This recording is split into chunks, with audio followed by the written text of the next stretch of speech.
and ready to talk about some stuff that I can't actually talk about while I'm talking about a book review.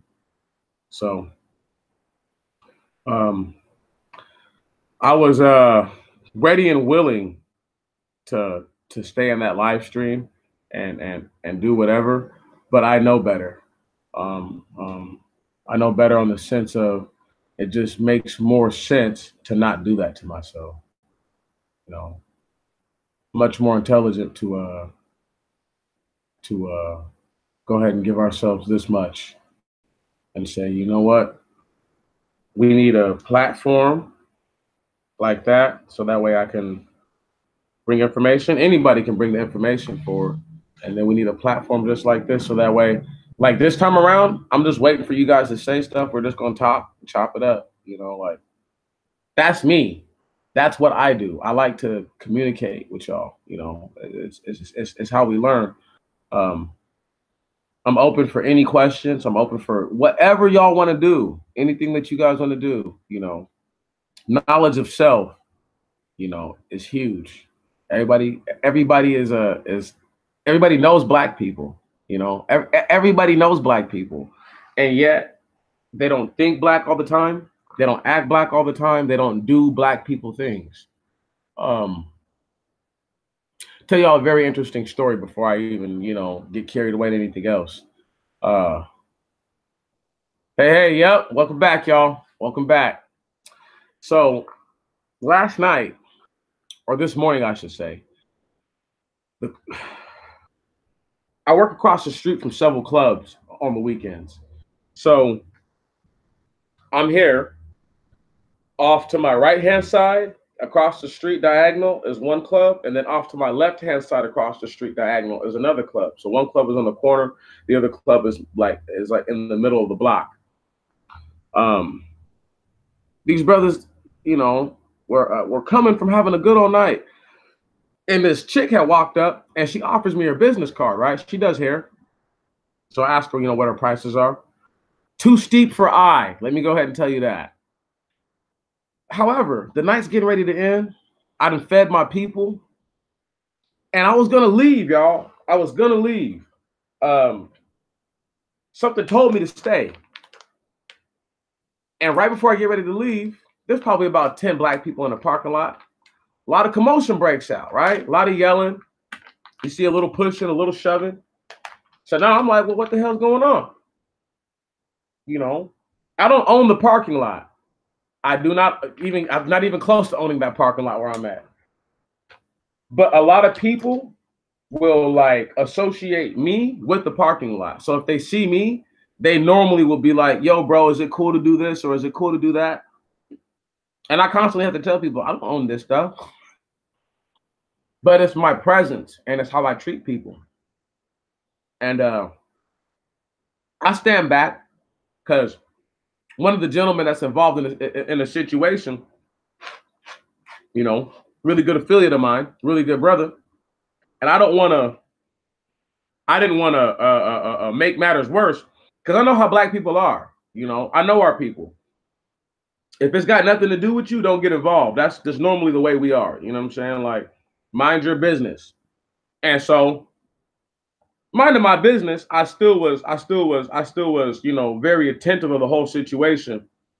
And dudes start talking about, we'll shoot, nigga, we'll start shooting and this, that, and the other, blase, blase, blase. You know how black people get. Selling a bunch of wolf tickets.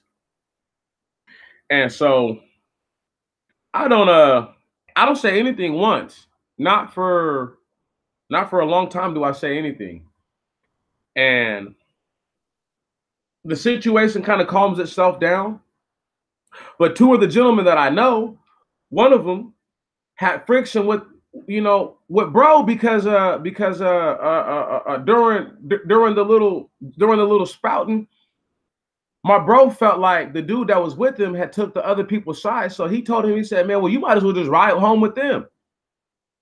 And that's exactly what it was, Roderick Smith. It was one big nigga moment. But I was glad I was there because, like, once I started to speak and, like, kind of, like, let everybody know it was everybody, chilled out. And what this has to do with all the black in the world, every black man that was there, every one of them was a brother, fully capable of growing a beard and an afro. Some of them had fades, some of them had, so-called dreadlocks, some of them had, afros like me. But the chick, the woman that the issue was behind, is a mixed chick, right? And I say, there's no problem.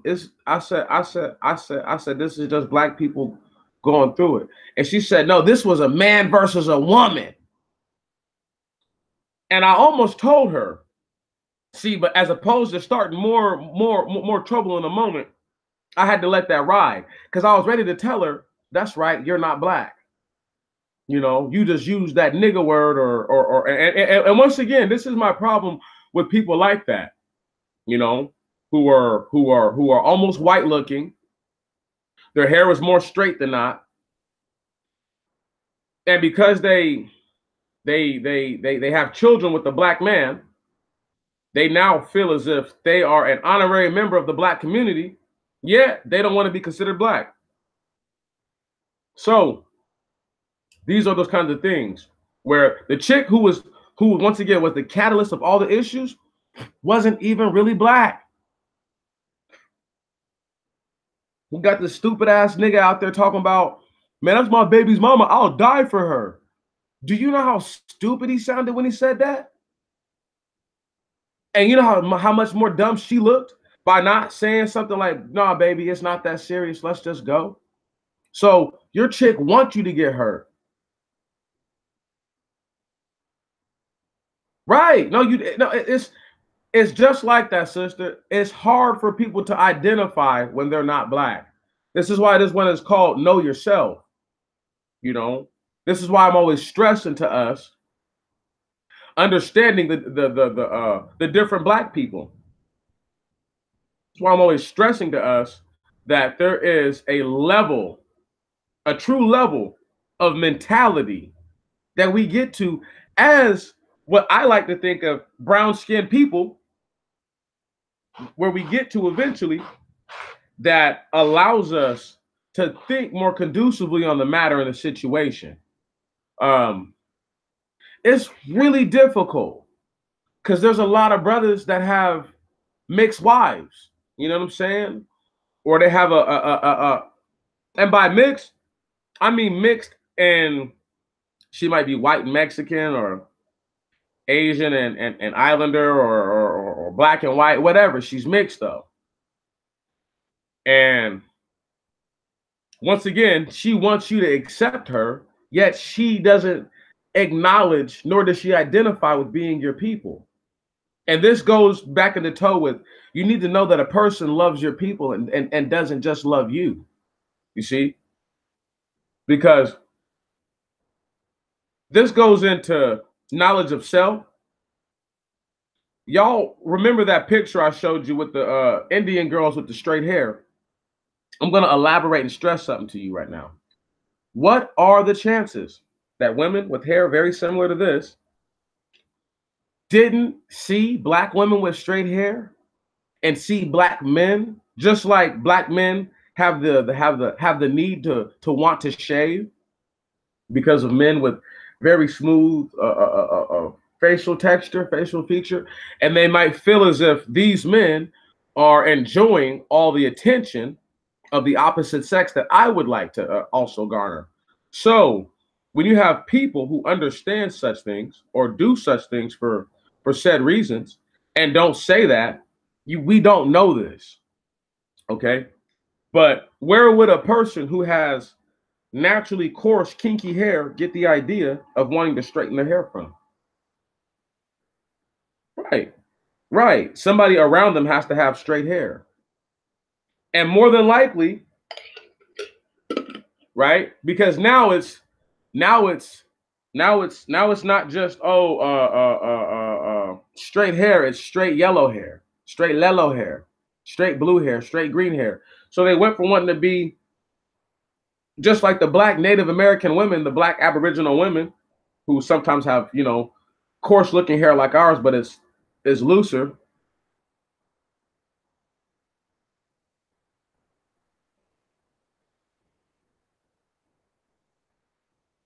You're so funny. I gotta press my hair to be like the missus. Now this is true. This is true though, and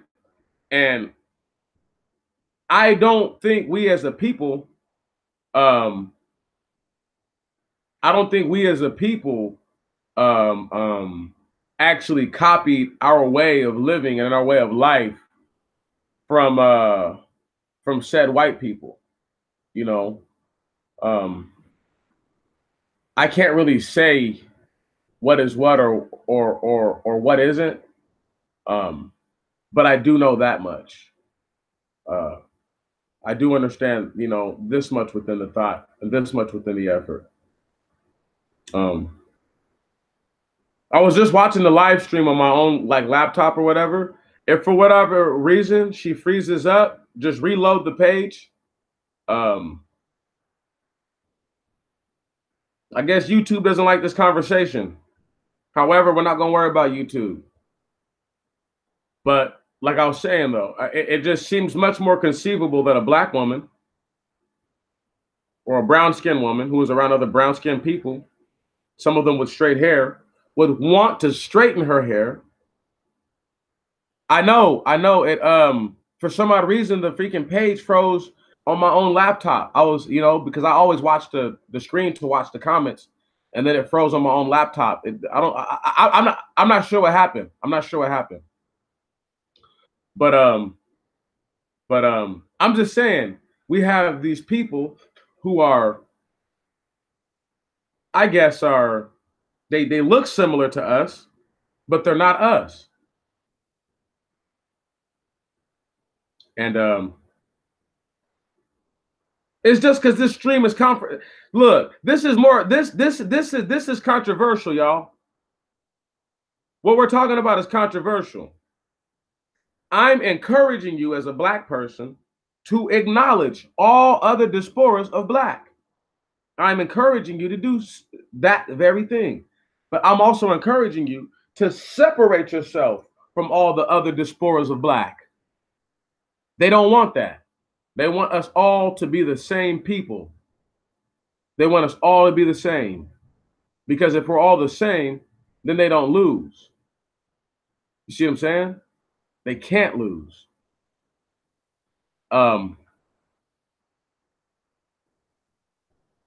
These black people that was out there acting up, right?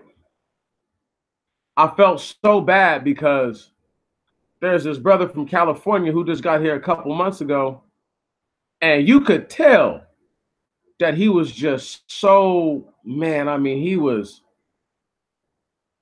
really, really,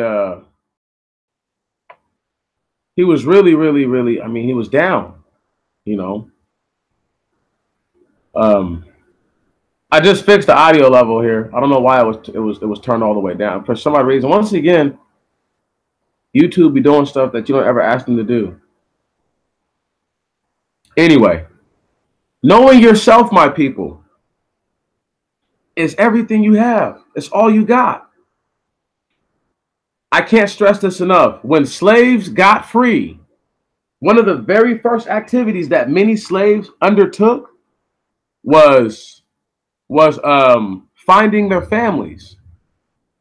Now, for people that aren't educated, that aren't learned, or any of that, that only have skilled trade by hands, for them to have the mentality that I need to find my family, I need to search my family out, it speaks volumes to the situation.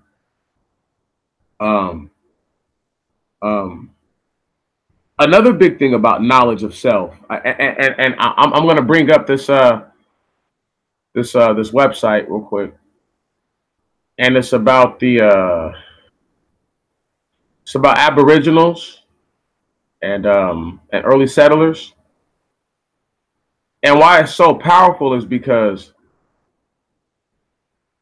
a lot of what we believe, a lot of what we go, you know, into our minds is what we're told, but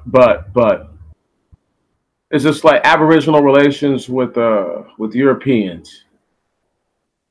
And I'm going to share this page for a moment. And then I'm going to get back to talking to y'all here in a second. One moment. Application window. Bam. Bam. So here we are. Aboriginal relations with Europeans, 1600 to 1900.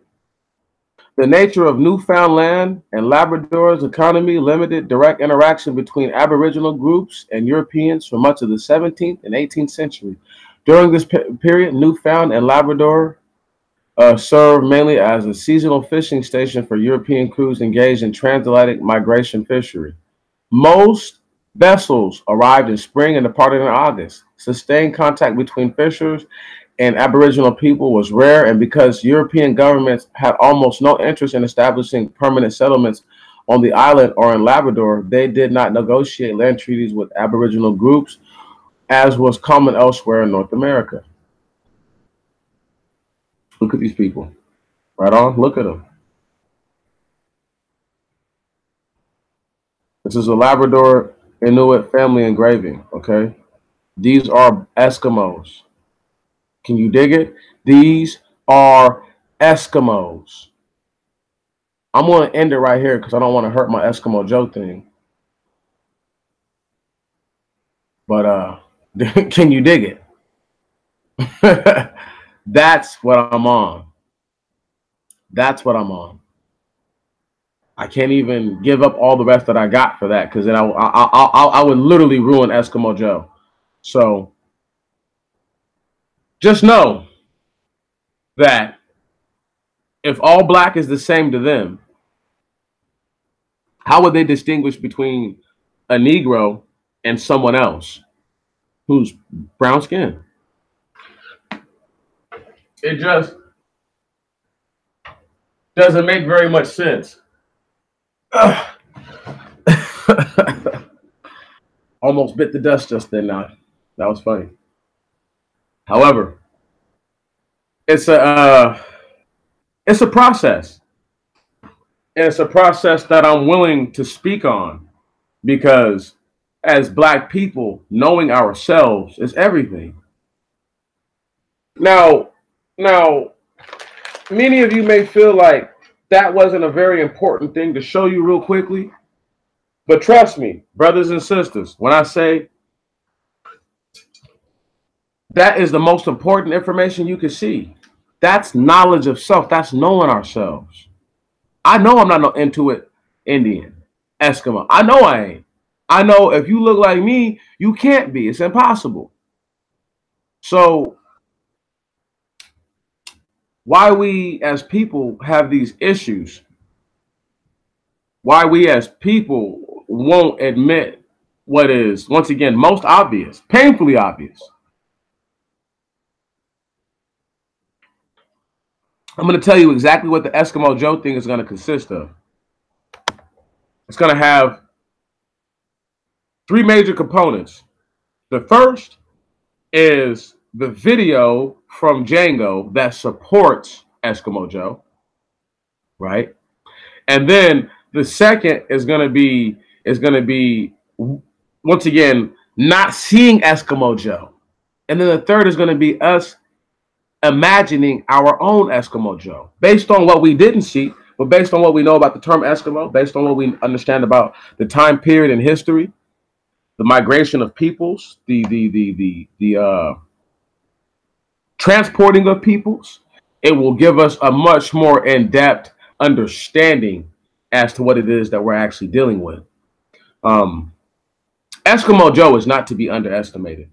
That character in the Django movie is more important than Broomhilda, Django's slave wife.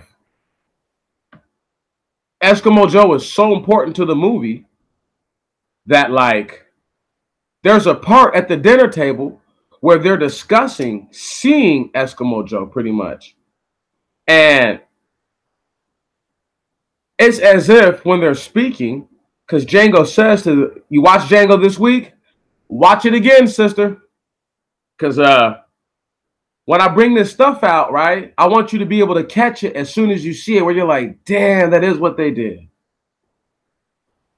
Roger Spice and I lied and I didn't get the video last time. I'm gonna go to his channel,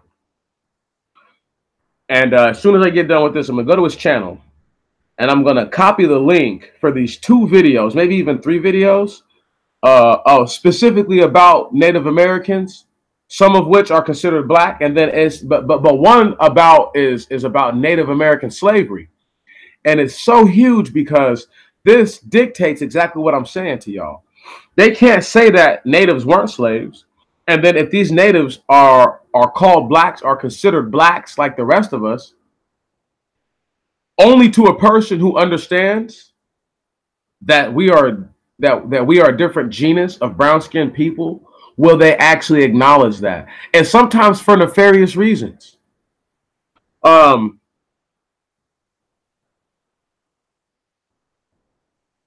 There's a reason they're considered mixed bloods in certain instances, and then in another instance they're considered mulattoes.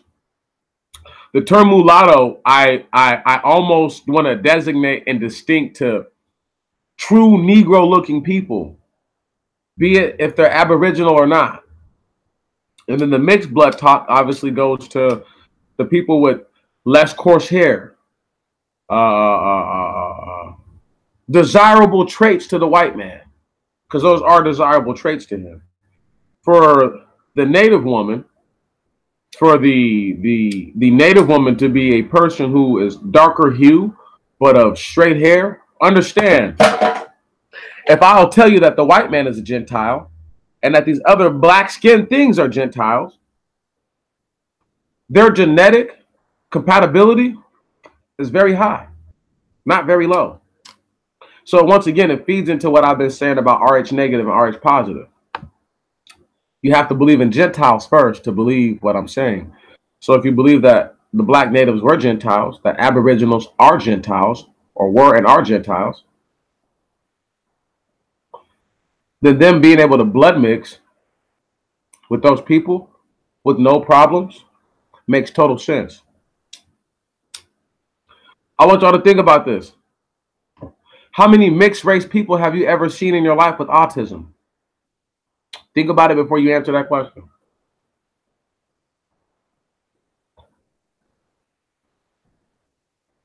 And I'm talking about a noticeable mental dysfunction. Think about it before you answer that question. And I hope y'all understand why I'm asking this.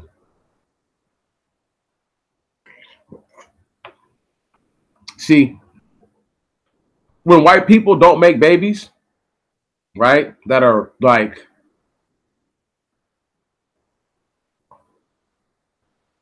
I have heard of Dan Calloway, but I don't bother dudes like him because dudes like him have never, see, look, because I only have 300 and almost 40 subscribers, I'm not credible to these guys for how long I've been on YouTube, because to them I should have thousands.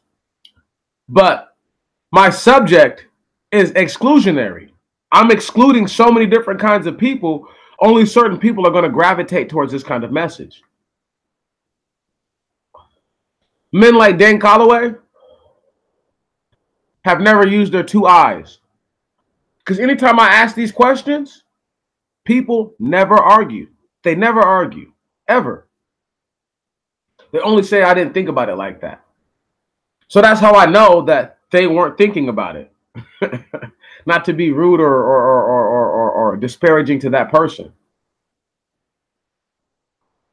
He can't help himself, though. You know. And then once again, you bring it up, that guy Dan Calloway falls perfectly into all the black in the world. Know yourself. This is about us knowing ourselves right now. This is about nothing else. You know. Black man, black woman, know yourself. Know that you have an afro. True, real, recognize real. That's why we here. I'm with you, brother. I'm with you. Like, just like y'all rock with me, I rock with y'all. It's a two-way street. You know? And this is therapeutic, once again. I'm socializing with real people. You know? A lot of the YouTube community, once again, these guys have gotten way too big for their britches.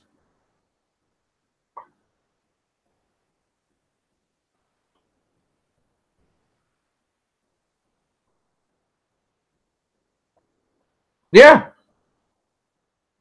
Yeah, well, it won't see. I mean, but you can't. But once again, though, do I sound stupid for getting angry at a person for saying that they're not black? Or am I stupid for calling them black and they're not? You see what I'm saying?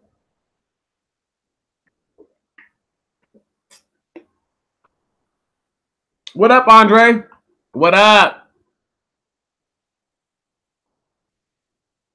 You know,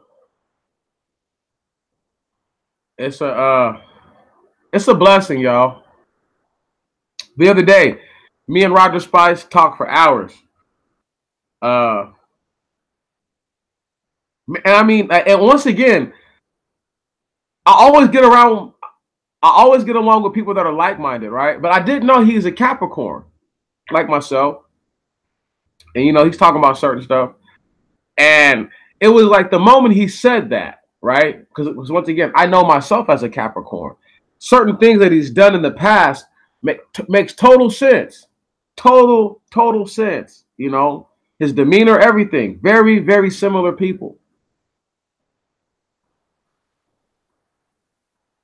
I mean, but you can't be mad at the Africans for not liking Black Americans. You really can't. So, once again, you're talking about people who, if they're not Hamites, they're Middle Earthers or confused Semites, which is the worst.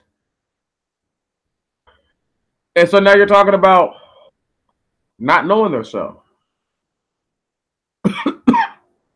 Why do I care about an African who ain't my people not liking me?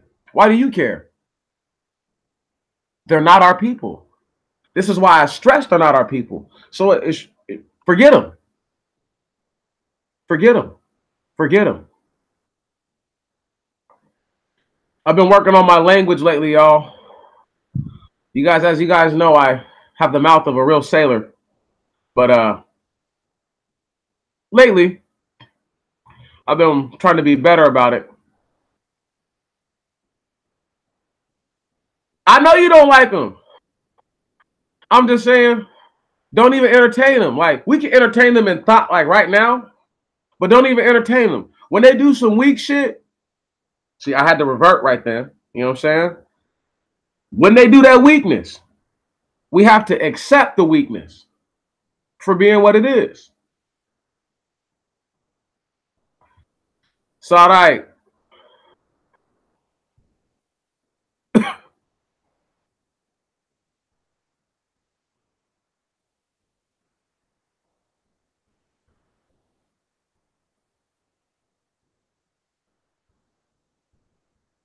Roderick Smith, I got to read that outside. I got to read that to everybody. You know what I'm saying?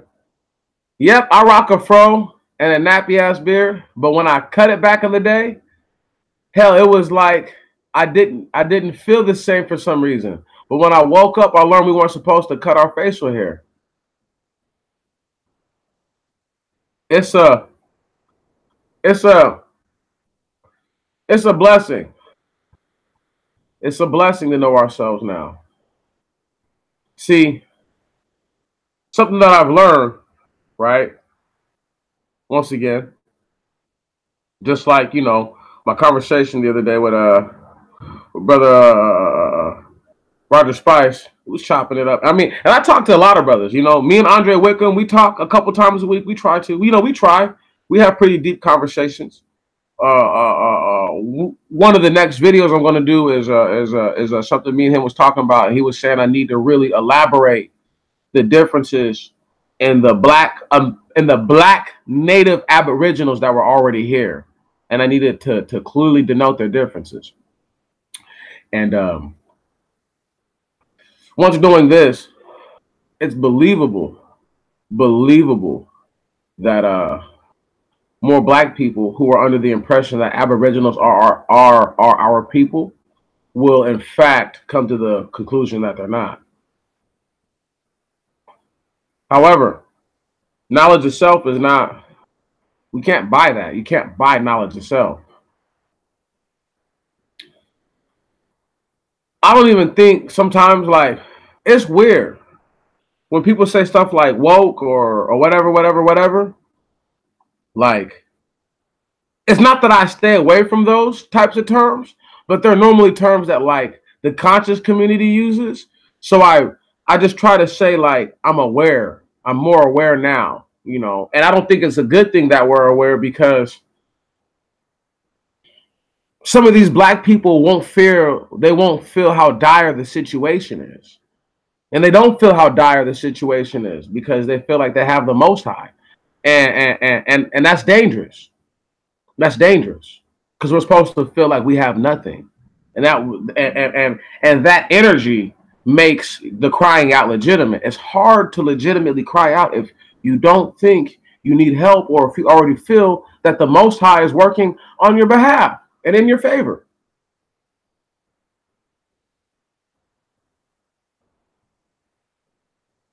Right. See, I don't sweat things like popularity.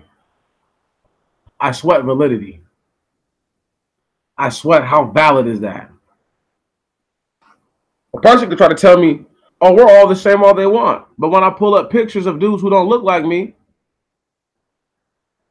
what I'm saying?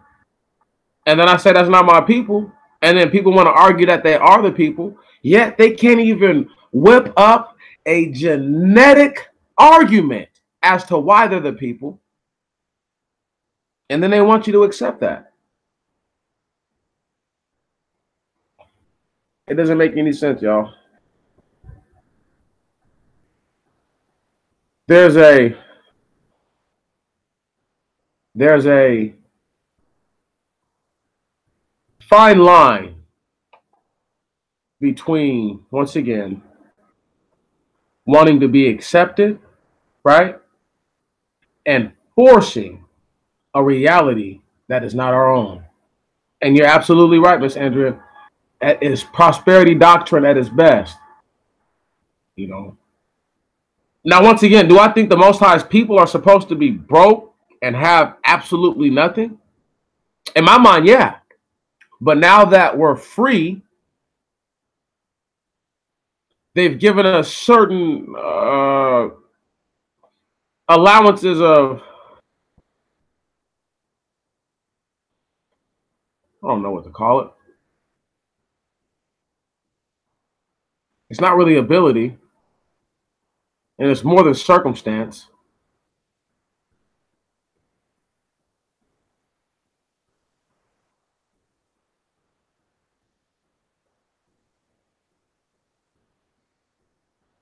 Man, you got to thank the Most High every day, bro, for everything that you have, man. He's He's most definitely, bro, been far too kind to an entire group of people who deserve nothing but death. That's all we deserve. As I speak right now, I deserve to be struck with lightning right through my roof as I live stream, so that way all y'all can see it. That's what we deserve. We deserve to drop dead right now. As he said, this is a forward generation in whom there is no faith.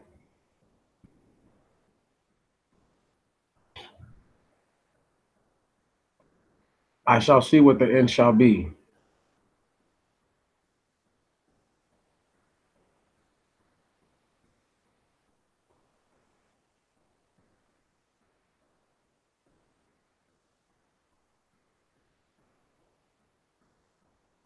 But the thing is, sister, the gate of bling is fake.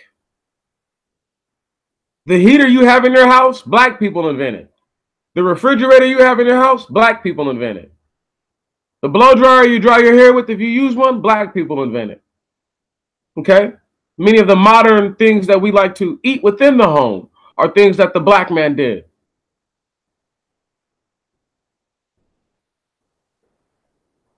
Understand, everything that the white slave owners enjoyed was because they had black slaves who had knowledge of said such things, not because they knew themselves how to imbue these things upon us. Our oppressors really can't really oppress us. We choose to be oppressed, you see, because we choose to indulge in the devices. The wicked devices against the poor man, though the needy speaketh righteousness.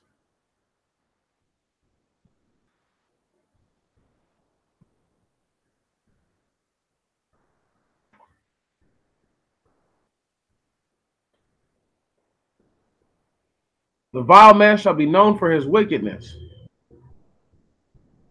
and the just man for his liberalness.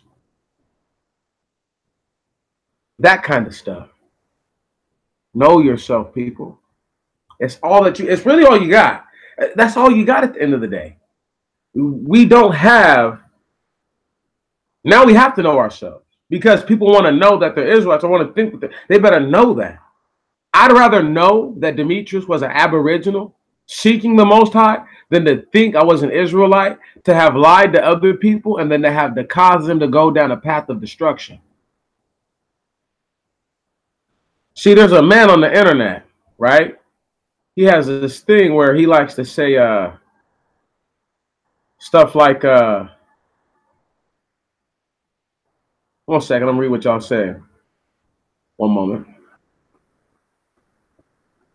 Yeah, they do pursue the good life for us to pursue. That's their strength. You see, that's the wicked device that they devise it. And yes, they feed them a dream to keep them sleeping. You can only dream while you're asleep. Daydreaming ain't real. They call those visions. Did you hear me? They call those visions.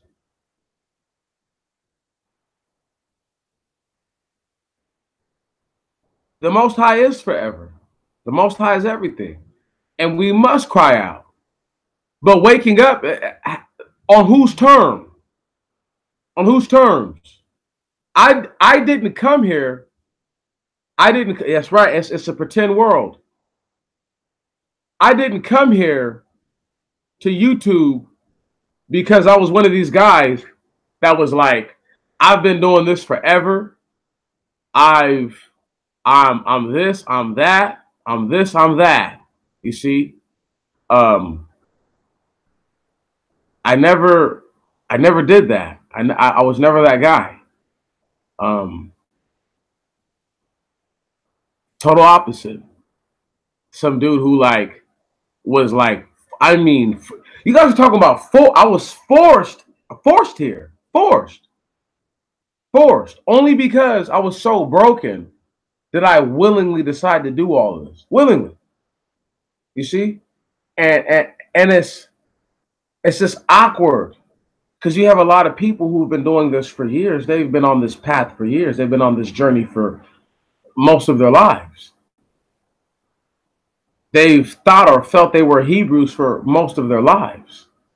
They've known in their minds and their hearts that they were a different kinds of people for most of their lives. They've known this. All I can say was that I felt differently and I acted differently. And I performed the same task in such a different manner that they were sometimes shunned. I'm one of the only children that I knew as a child that before playing hide and go seek or playing tag, I observed the activity before on taking what I would think in my mind sometimes just might be over encumbersome. I don't want to do all that. I was that kind of child. Very, very, very, very awkward little boy, like I told Mr. Roger Spice the other day. That's a really good brother. All y'all are my people, man. Y'all stand up for things that are righteous. The Smiths, it's lovely to see y'all in here together. That speaks volumes, you see? There's going to be so many people who fall by the wayside and never get back up. You know, they never get back up. They never will get themselves right. You know,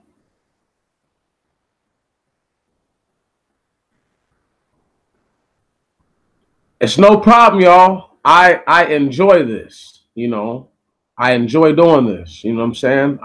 It's like I said, I was forced into it, and now I feel obligated. That's why I don't ask for nothing, because I feel like it's an obligation. It's a duty. You don't seek rewards for your duty as a parent, as a responsible individual in society within a community. You don't seek to be commended for actions that are simple to the regular man. You don't seek acknowledgments for that.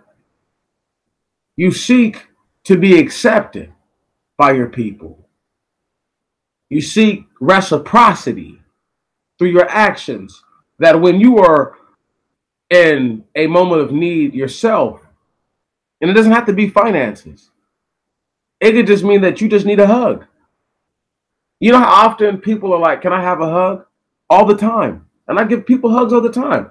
I'm not against physical contact with other people. You see what I'm saying? Like, we live on Earth together. If we weren't supposed to live together and supposed to live on our own tiny little planets, we would live on our own tiny little planets, but we don't. We live here. Part of knowing ourselves is once again is to seek the proper things. When you act within the statutes of the Most High, reciprocity from those who act within the same statutes is is going to happen without asking for it. These people will do for you as you do for them. And the love is to be felt that way. It's much easier to get closer to the idea. Listen, not even the entity, the idea of the Most High, when you are in unison with those that are in like-minded practice. It's very hard to obtain these ways of being if we do not attempt ourselves to do things that are different. See, I've had people lately come more and more and more to seek to throw off what it is, this journey, and so now they're all ignored. Nafiaso Page, aka Ducati Roddy, I'll never, I cannot stress this enough, and I'll bring this up forever and ever. He brought to my attention, because I never thought about it, and I didn't say anything to the brother, so as those who might have been watching, as they're watching this, did not know that I wasn't even aware that somebody so obscure could find the attention of those that were superior in so many ways, that they would abscond resources to seek to derail something that's not even a movement. It's not. This is just me talking to you guys and you communicating back. Once again, this is reciprocity. This is the relationship I was speaking on, the practice I was just saying. But we will never get closer to the Most High until we as a people collectively do this. Collectively reciprocate the energy and the love. We want to be better, but we can't get better unless we act better. There is a level of acknowledgement, once again, that has to be achieved. We are different because Yah made us different. And there ain't nothing wrong with you, sister. That's just what it is. Being different is just fine. It's a matter of, do you understand why you're different? This is why he said, my people have no knowledge of self. Right. But once again, how can you be peculiar if you go against the very statutes wherein which he told us to practice. We as a people have to understand why we don't do these things. We as a people have to understand that a word like genetics or biology, right?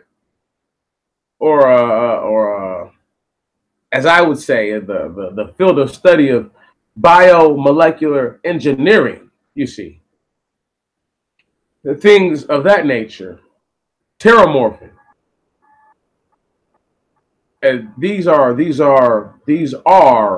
things that make the scripture so special, so unique, because though they're not mentioned and brought up in those facets, the ideas that are propagated, yes, propagated within the scripture, imbue such ideas that the Most High, obviously the most intelligent, smart, whatever you want to say, capable ever, the being is what he is.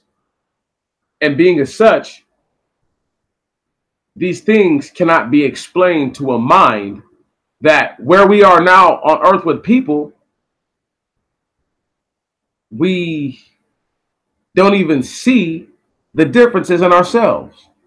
And I'm glad to see the love in the comment section. I really am. Being different is always a reason to want to be with somebody. But it's always great when they embrace you also, brother. You see what I'm saying?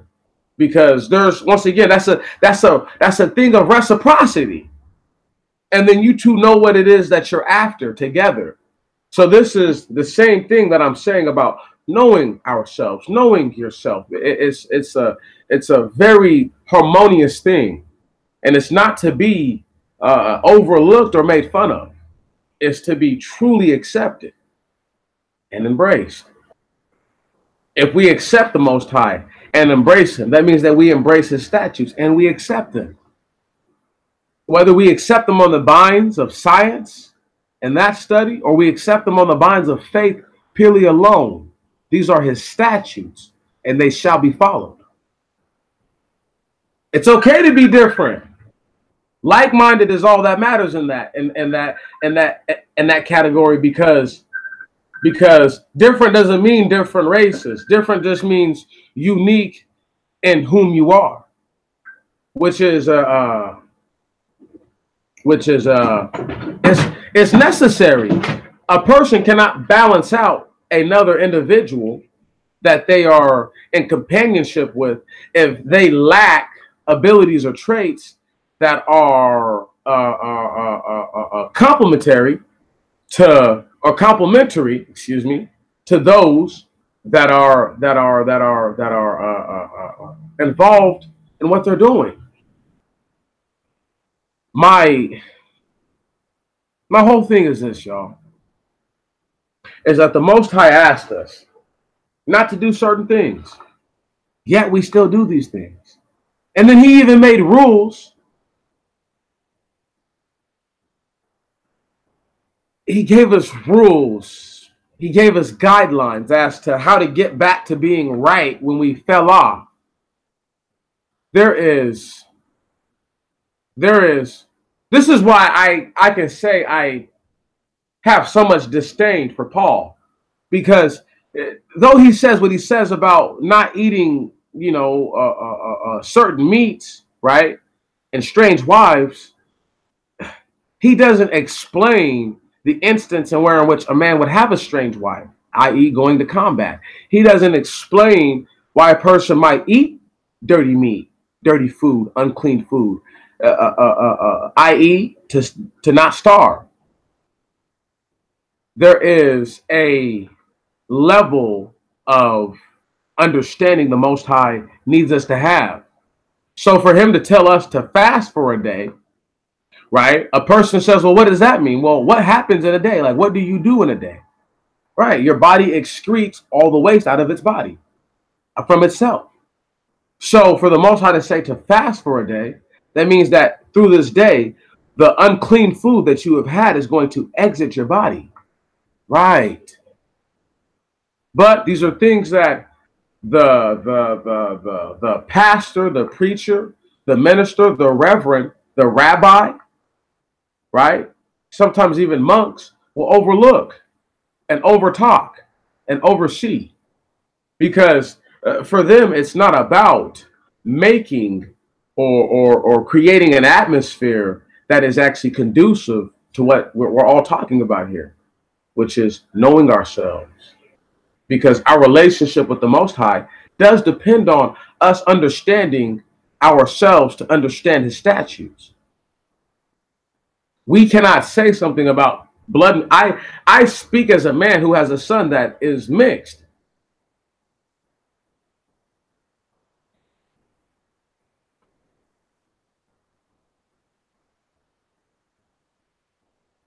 No, no, Adrian Smith, he would never be angry if if uh if you kept yourself alive. Once again, the dead don't worship the Most High. They can't. It's impossible. Only the living. But you would have enough energy after you ate something unclean to get yourself to, once again, to attempt to get into a situation where you don't know, where you no longer have to do that. That the idea is to put ourselves there, you know. And Rod Smith, man, there is no need to thank us knucklehead people, bro. It's beautiful to see a man and a woman congealed together and together right now in a moment where some people don't seek to grow like that. Some people grow on their own, and that's the comfort of their relationship. You know, it's you guys are hope for so many people. You know, hope, real life hope, not the fake kind. You know, and and that's a part of, once again, us being in in tandem with the rules, is that the faith that we have will give us hope. You have the ability to look forward to something when when you know what you're looking for. We know right now, we all hope to be in the ranks of those that have been tried and proved. That's only because we know what to look for, or we think we know what to look for. And the Most High knows our hearts, so He knows that we are contending to be with Him and nowhere else. And it is a work in progress for us all.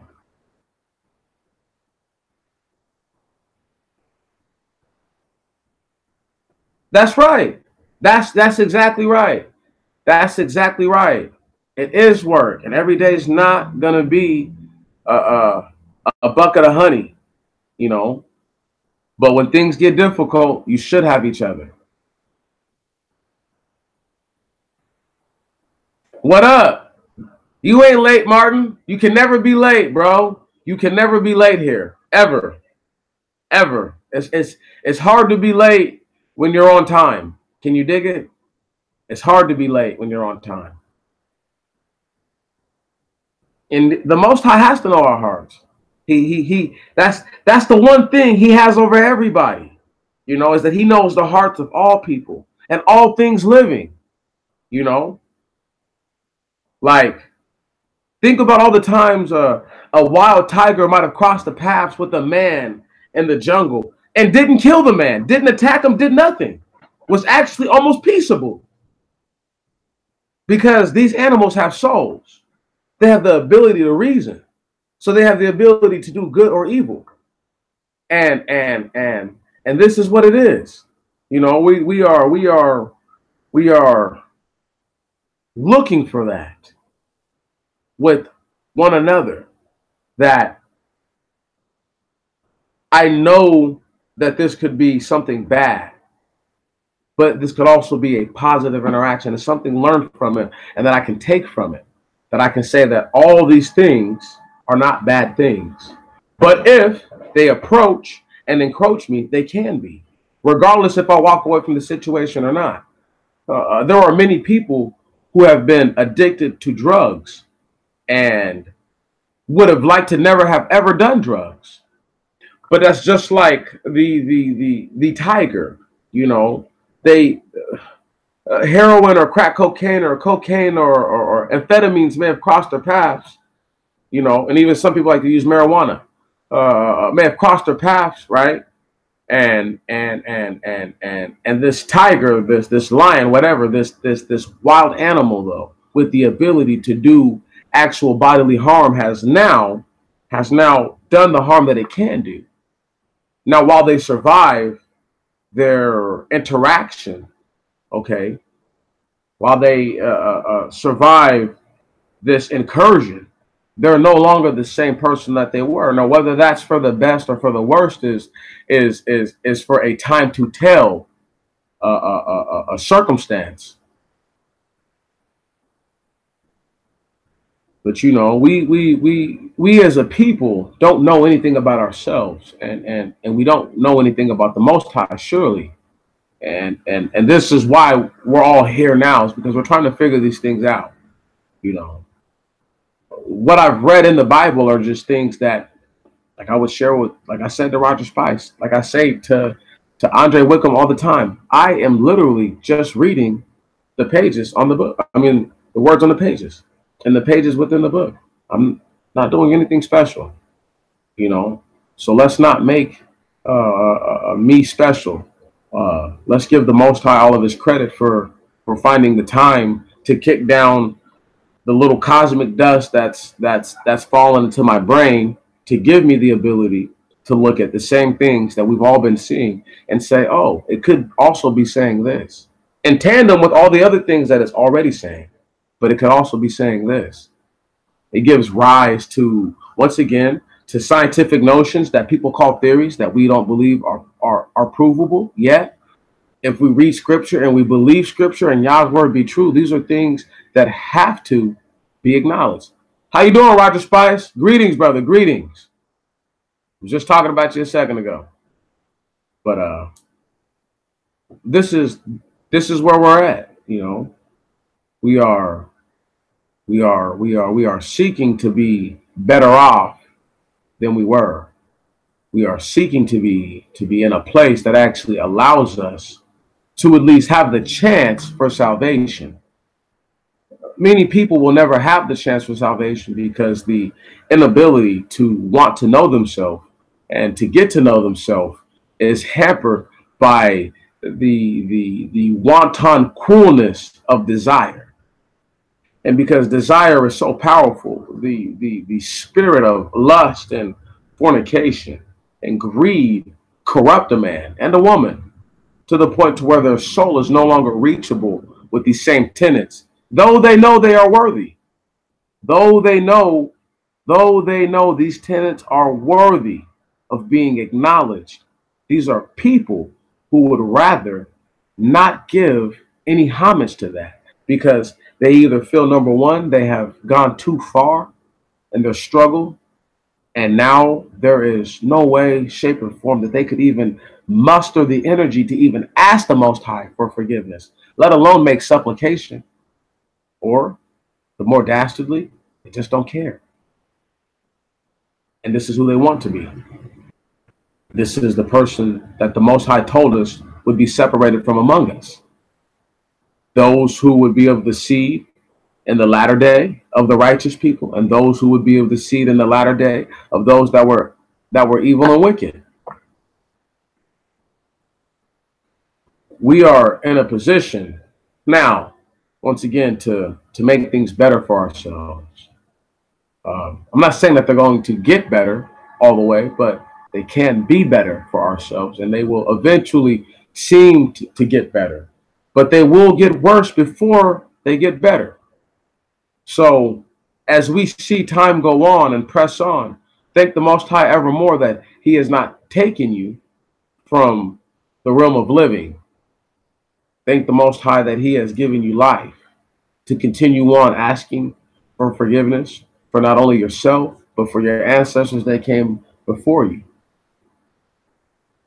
You know, and just as Roger Spice just said, it is an honor. It is truly an honor to be among all you wonderful people. this makes more, I don't know, like, I'd rather it just be us than hundreds or thousands of people. Because I know right here, everybody's sincere. Everybody means it. You know what you say, Brother Smith?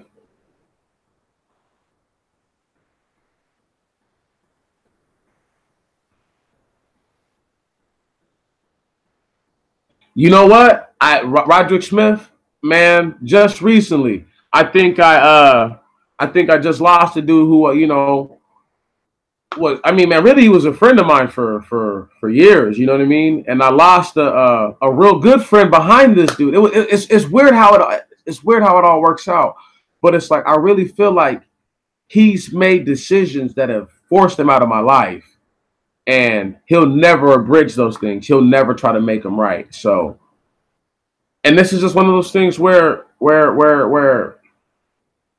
I could say, oh yeah, that sucks, but thank the Most High for taking the people from us, from separating us from all the people that we do not need, who are not healthy for us, who are not good for us.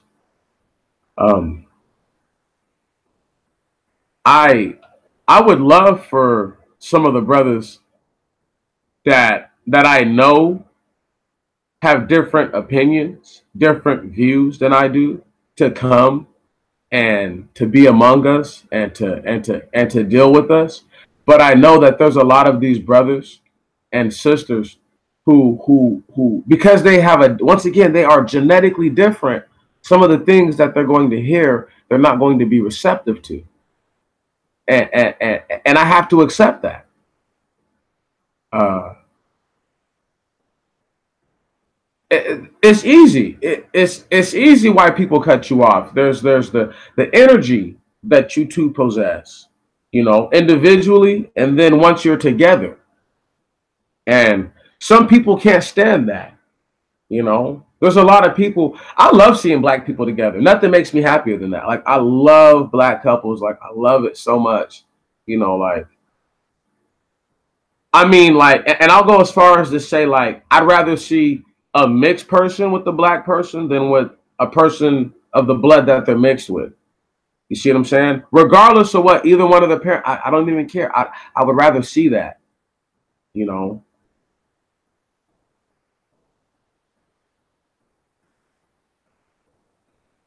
Man, yeah, it's always good to find out the truth now and not later, Ryder Spice. It's always good for people to cut us off and get rid of us. I don't mind that. I don't mind for people to, for getting rid of me. I I don't know. It's once again, it's just trying to get close to the Most High. Um, and people think that all the black in the world is supposed to be like something derogative. Like I thought it was special to give these people their own identity, and to identify them specifically for who they are. I thought that was special. I thought that was the most respect I could actually show and the most honor to the cultures that I could render. However, it has fallen on the ears of those who obviously care to listen, but it has fallen on the laps of those that would seek, once again, if they could, to do harm to the Most High.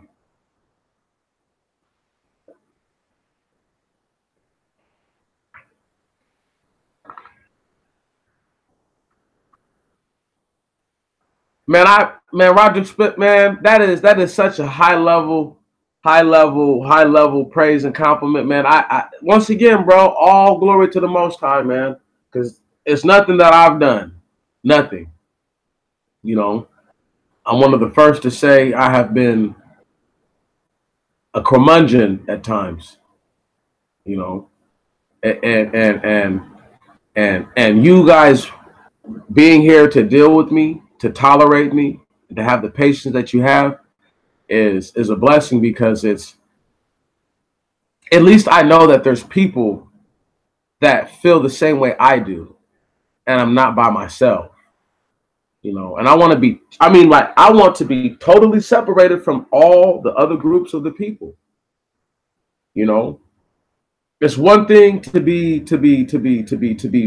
biracial or whatever. It's a whole nother thing when they're just not the people altogether, and they're given the credence of all of us being the same, and we deserve to be different. The Chinese, the Japanese, the Korean, the Vietnamese, the Taiwanese who live under China, right on. All these people are given their own identity. The Lao, the Thai, the Cambodians are all given their own identity. The Guatemalans, the Dominicans, the Costa Ricans, the Salvadorians are all given their own identity. You know,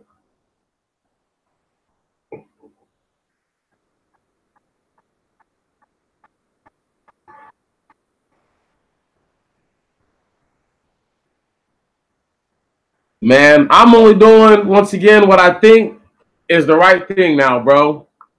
And to say that I'm vouching for the Most High, once again, praises and honor.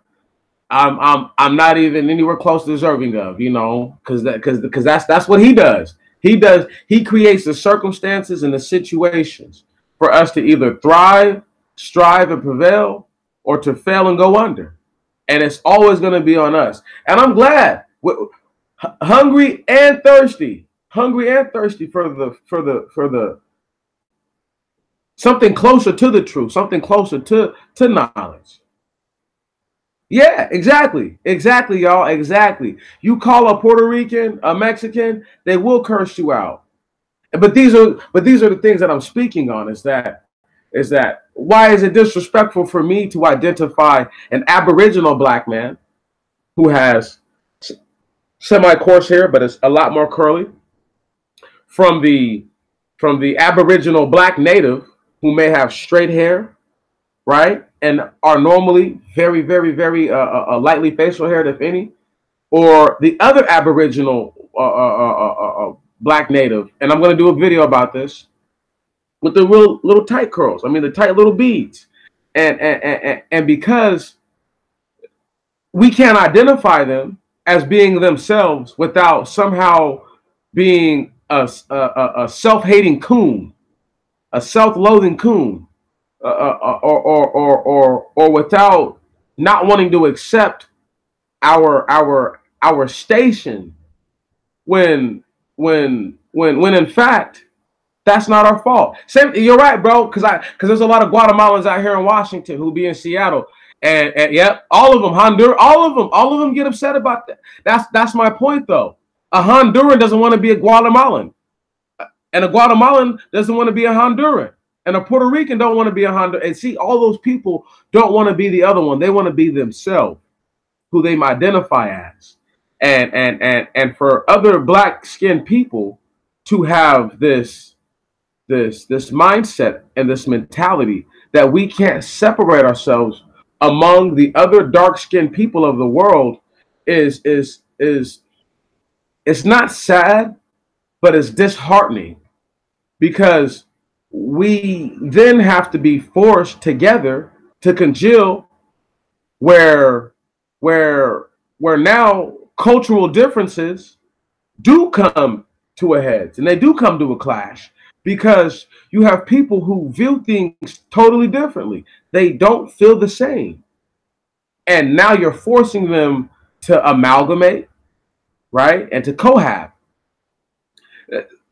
Once again, why do you think there are black people who still to this day don't grow very much facial hair? And they come from a lineage and line of people whose brothers and sisters and fathers and mothers all look like that on either side.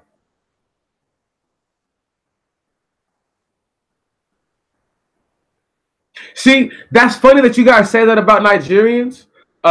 There's different classes and sects of the Nigerians, right? All Nigerians don't grow facial hair. Some of them are almost relatively no hair on their face. And they're not the same as the Nigerians that look like us. And they treat each other differently in Nigeria. These are things, though, that once again have to be recognized. It's not just enough to say that because they live in Africa, they're different. Right? See? Right. Man, see, it's just funny because they'll try to tell you, though, that you're Nigerian. I know what you mean, brother. Roderick Smith, I followed you exactly what you're saying, man.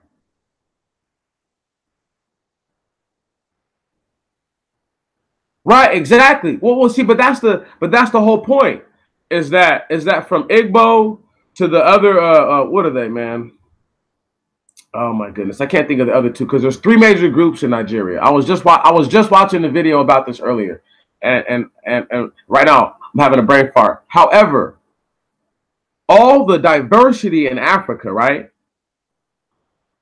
These people don't have the physical discernment with their two eyes to look and say, yeah, Yoruba. Who's the other one? Oh my goodness, man! I was just watching the video about this. There we go. The Hassa. There we go. Thank you. Thank you, Decline. That's what I'm talking about, Sister Thomas. Get involved. Inform us. Thank you.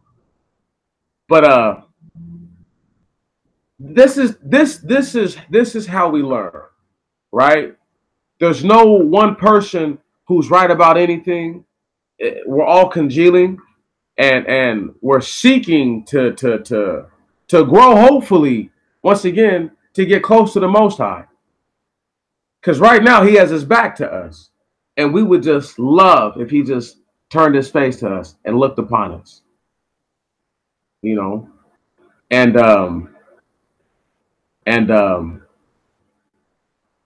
that's the blessing. But once again, these different groups within the place called Africa can't even look at each other and discern that they are all not the same people. And only when they get into their tribal conflicts will they discern that they are different. The box head Nigerians. Stop. Woo. Anyway, we are just so much different. We are so much different. We really are. We are a class of our own people, a genus of our own people, and we deserve to acknowledge ourselves. We deserve to be acknowledged.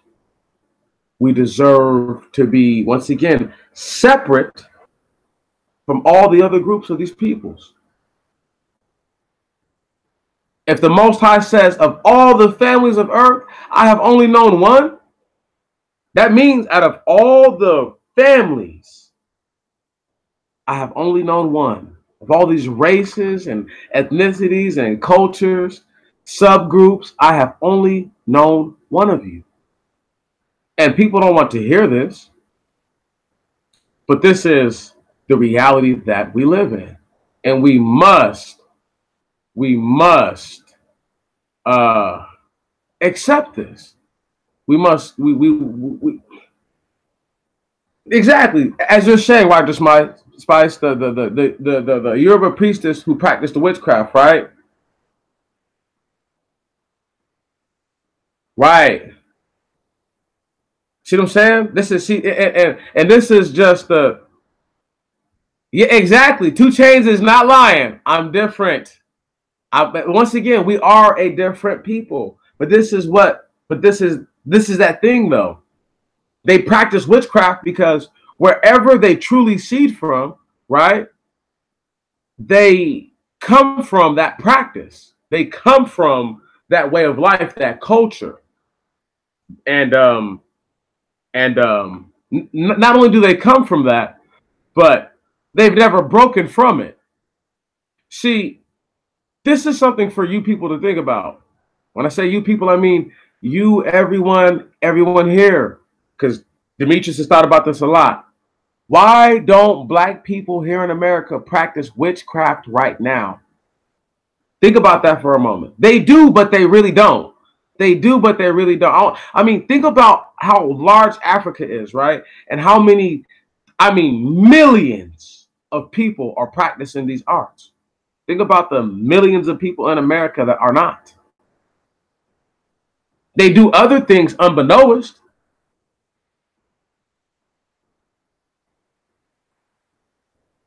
They do other things unbeknownst, But why don't they practice these arts? If these are truly our ways, why don't we do them naturally and normally?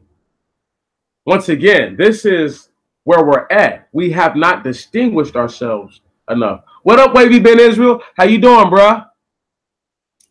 And that's what it is, bro. Only one of the families has he ever known. So this is why when it says in the book of wisdom that is it the book of wisdom or is it Ecclesiasticus? I want to say it's in the book of wisdom when it speaks on wisdom is in all of the nations, and wisdom can be found in all the nations on earth, but the Most High's inheritance is with Israel, his people. Once again, we are here on earth. You can't get off of earth. You're not going nowhere. You're going to be around people who do and don't believe. That's the way it is. You're going to be around people who don't want to believe. That's the way it is. You're going to be around people who believe, but not what you believe. That's the way it is. The reason why it's like this is because we had entities introduce themselves to the planet, and they weren't supposed to ever do such. And they did that. And because they're so cowardly that they did this and they don't want their story to be known, they tell their story in all these different ways. So that way we can't blame them directly. The fallen, the expelled, whatever you want to call them, they are responsible for their own actions. Though the Most High created them, they are responsible for their own actions. Though you were born in America, doesn't mean you have to sell dope. Doesn't mean you have to do that. Doesn't mean you have to be a pimp, a gunman, a stick-up kid, or none of that. These are things that people choose to do or feel like they're forced into. The ability, see, once again, this is why people who complain about suffering, they're weak, because slaves suffered on a level that we will never suffer on. Ever. We will never suffer on the level that slaves suffered. And because there's this mentality that we are supposed to have it better than they did. When in fact, I've been saying this, I'm a slave. I embrace that I'm a slave. I renounced my freedom a long time ago. The white man asked me, I say differently. But I renounced my freedom a long time ago. I know what I am. I know slaves don't want to suffer and would seek to not be bothered. Is really sad. They would rather live this cocooned, shelled life that makes the wickedness and the evil of the people it is that we deal with okay, and they placate everyone around them. They placate the white man for giving the black woman babies, the Asian man for giving the black woman babies, the Hispanic man for giving black woman babies, the black Gentiles for giving the black woman babies. They placate all these creatures and things, yet they don't want to hold them accountable. And yet they will say things like, that's right, we are slaves who can pick their masters. We are slaves who can pick their masters.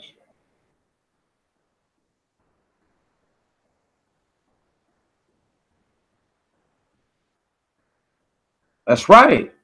Decline Thomas, that was deep, sister. That was super deep. You have to skate up to something in this life. Slave to righteousness or slaves to unrighteousness. This is deeper knowledge and revelation. I once again, no, that was deep what you said. That's deep. That's deep. But once again, though, to be a slave, no, I've seen it says slave. I know you mean slave and not Slavs. I know we're not Slavic, baby girl. Hope not. Not looking like this. I won't be accepted nowhere I go. However, y'all are my people. We have to accept certain things about this world. We have to embrace certain things about this world. If people embrace that the strongest entity to ever exist is on their side and just wants them to feel that no one but it can help them, it will help us. It will punish us in the same instance, but it will help and heal us. There will be many who were caught off guard, not seeking the Most High, not loving the Most High, yea, hating the Most High. And those are the people who are going to be held accountable. Those are the people who are going to be pushed on the most. I'm going to do a special expound. I want to say sometime this week. Hopefully you guys get to catch it. I'm going to do a live stream with Brother Sergeant Ben Judah over there in the UK. And I don't mean to get off track. I just want to bring this up because it's on my mind. Because I've been wanting to do this expound, the Big Lad edition, for a long time. For a long time. But back to what we're talking about. We're in a spot and a place right now where we could actually do something epic. And we could change the narrative. Y'all are helping change the narrative right now. If all of y'all really accept that Noah's sons are triplets, when you share that information with people, right? That means that those people who are thinking differently now believe a whole other level of thought. Oh, once again, hallelujah. I'm glad I remember this. Friday night, Seattle. There's this group of college kids out there, right? They're about 22, 23, just a couple years younger than me. And they're all in college at this Christian college. And they're watching me talk about the Bible or whatever. So this one guy's like, what do you really know about the Bible? And I'm like, well, did you know that Noah's sons were triplets? And he said, no, I didn't. And I come to him and I said, well, check this out. I'm going to read it to you. And then before I read it to you, I want you to answer this question. See, and see, and the question that I ask is always the same one. Is if you're at a certain age and you have 3 children at that age, scientifically, what are those children called? And this guy was a little confused. I said, if your wife was pregnant and had 3 babies in her stomach, what do they call that? He said, oh, triplets. I said, okay. And then when I read to him, as I read to him, and Noah was 500 years old and begot 3 sons, Shem, Ham, and Japheth, because I was reading out of the King James Version Bible. He was like, wow, they really are triplets. Then I was able to go into the curse of Ham very lightly before his friends badgered him to come along. But I told him, I said, you can bring your professors, anybody, and I will gladly school them in what I know, and they can school me in what they know, and we will exchange information. And as they were leaving, another group of people were coming up, and I was being slightly facetious as I said, you know, I'm just a hot dog guy, you know, I don't know nothing. And one of the guys that was there, he says, apparently you know something because you were just teaching those people before we got here. And I said, I wasn't teaching them anything. I was informing them. Big difference. Once again, we are proctors of information. We are to inform each other. Inform. People are taught when they apply the lessons. I have many teachers because I apply many different lessons to my life. You see, that's teaching, and that's learning, and that's being taught. The application of what you know is the highest form of understanding. It does a man no good to know not to shave, and then he still shaves. and cuts his hair. It does a man no good to know that information. Once again, it is better for a man to be ignorant of the laws and to fear the Most High than to know the laws and transgress them.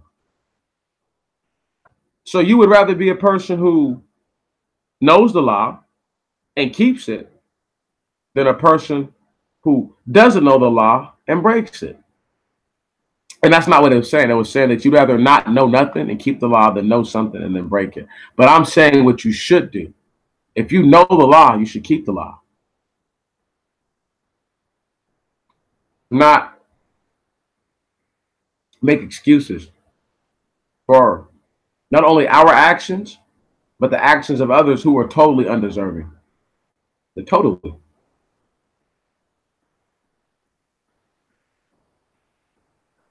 That's right. Applied knowledge is power, brother. Because anybody can know something. Anybody can speak words. As we move forward and seek to gain more information about ourselves and seek to gain the love of the Most High by calling out to Him and by making the ultimate. When I say ultimate, it's like a walkie-talkie. It's just like a walkie-talkie. And it's like we have to tune into the frequency. It's going to happen. When we tune into the frequency, it's over. It's over. But there's a level of sincerity, legitimate anguish, and helplessness that a person has to feel in that moment. And it has to be the right number of people and the right kind of people. Not just anyone calling out to the Most High. You don't think the afflictions across the world haven't been heard to the heavens? And we have been listening to the wrong station, sister. But many of us are playing the wrong tune. We are emitting the wrong frequency. So therefore, tapping into that frequency is impossible. One who believes that they can help themselves will never tap into a frequency of helplessness. It is impossible. One who has picked up the ability to allow bygones to be bygones will never feel the anguish. They can't. They can't. They must seek the Most High's face. They must seek Him out. He's like, because I want to know that you want me. Is this not the story of men and women? Like, men normally go after women that show them more attention and not try to chase after the ones that, for some odd reason, she gives Joe Blow, Schmuckatelli, and everybody else the time and day, but not I. So those kinds of things are it's the mentality. The Most High said, I chased after Israel. I sought to be with Israel like she was my real woman. And she did what a 21st century chick does best, which is show out. And then say, hold on, it's my body. I'll do with it as I please. So because that same woman is still running around acting up, the Most High is like, yeah, when she gets her act together, I'll still be at home waiting for her. Right. Which is why he compares it to his wife and not a wife to the husband. Because most men, any man worth his merit is not dependent upon a woman to take care of himself. So the Most High is like, I don't need Israel to take care. I don't need Israel to praise me because I'm still me. So as a real man, I'm still me. I don't need her to validate me. But when she does decide that she would like to be within my presence again, then I will accept her again. But that does not go without punishment. That does not go without some form of admonishment.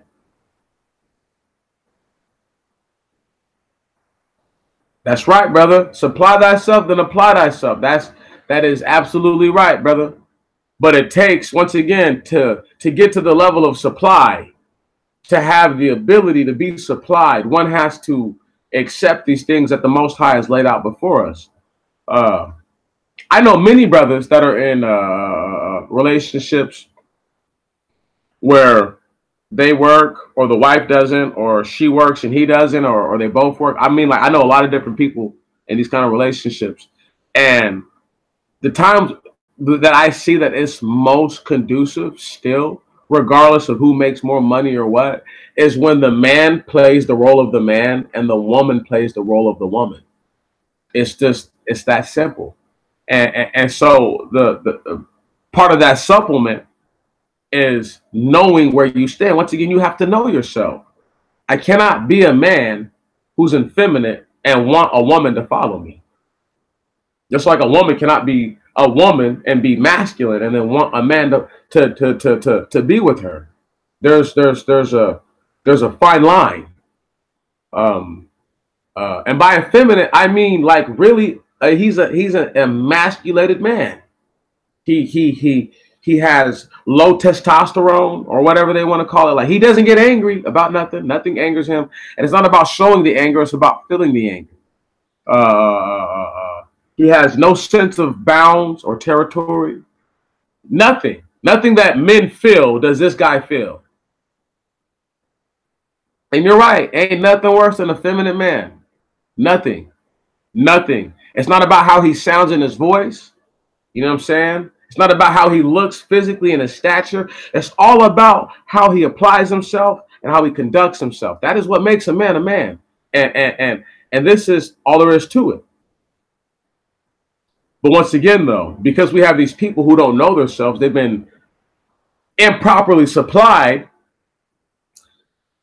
They believe that they can take on the role of this other character. They can't. They don't know how. They don't have the physical constitution to be as such. And it's just one of those things that this is where we're at as a people. We have more men today than at any other time, I'm sure, in history, who are lost in the sauce. Lost in the sauce. Lost in the sauce. These dudes are so emasculated, so effeminated, right? That they don't believe that their wife has to have the same last name as them. Can you dig it? She doesn't have to take your last name, huh? It's just things like that, where that's a role of is she really your people? Right. She wants to name the children after her and not you. These are the kinds of things that guys go through, you see. And when men are unwilling to be persecuted in that faction, you end up like me on YouTube talking to your people about how you wouldn't let somebody emasculate you, because that's not how you're going out, and that's why you're not together. Can you dig it? Yeah, that's once again, because there's so many guys who have been castrated chemically and almost physically that they'll never get to the level of being like, this person tried to bring me down. And because they never realize that they're diminished, that they don't see that they're diminished.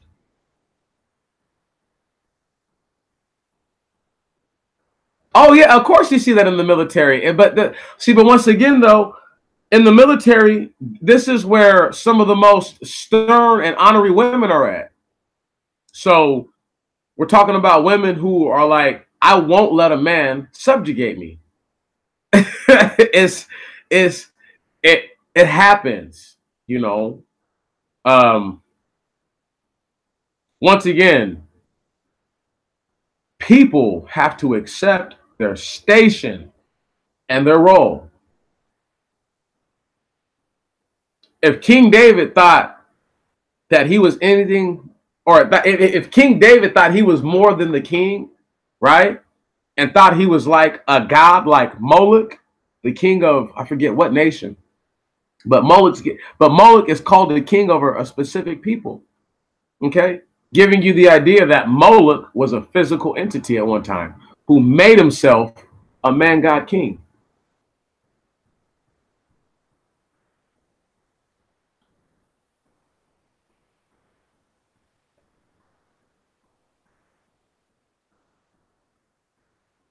Well, you know what, man?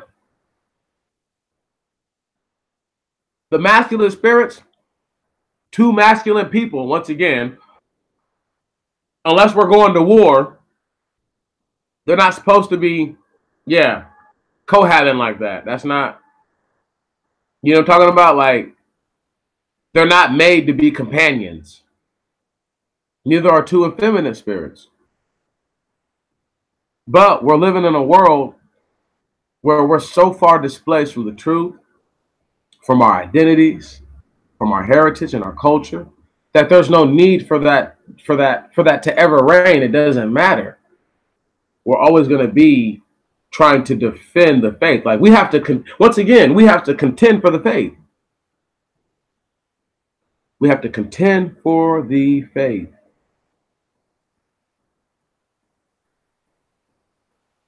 Everything goes. That's right. But it goes because it's not just because we allow it, but it's also because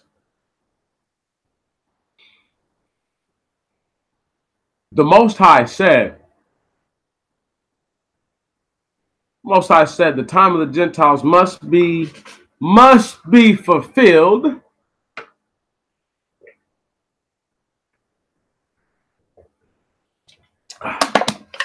So I guess that means that some of their wickedness are the things that we're seeing. They can have no kind of defense or excuse. They can have none. The Most High can give them none. So he has to let them play their whole hand. And once they play their entire hand out, bam. But there's a lot of people, though, who aren't going to feel like they're being totally surrounded. And like, I feel like I'm surrounded by enemies all the time, y'all. Like, I go everywhere. I see all these people who are race mixing, blood mixing, whatever. And then they have the nerve and audacity to want to be like brother or sister. I look at black dudes who date outside the same way I look at black women who date outside. You feel me? You're just as, he's more of a sucker. He's more of a sucker. He's more of a sucker. Want to know why? Because you went and got with a fat white chick, and you could have just got with a fat black chick. And your babies would look just like you. You would never feel ashamed of your babies. You might not like your baby's mama, but that's whatever. But these dudes who show up around me who do that kind of stuff, like, it's almost as if like they want me to acknowledge their mixed race child to being as black as we are. And it's like, that's not how it works. You know what I'm saying? Like, the same thing with the black women. She feels like because the child comes from her womb, the baby's more black or something like that. Get the out of here, please. It's just those little things that are that I don't know how to put it. Those things are destructive.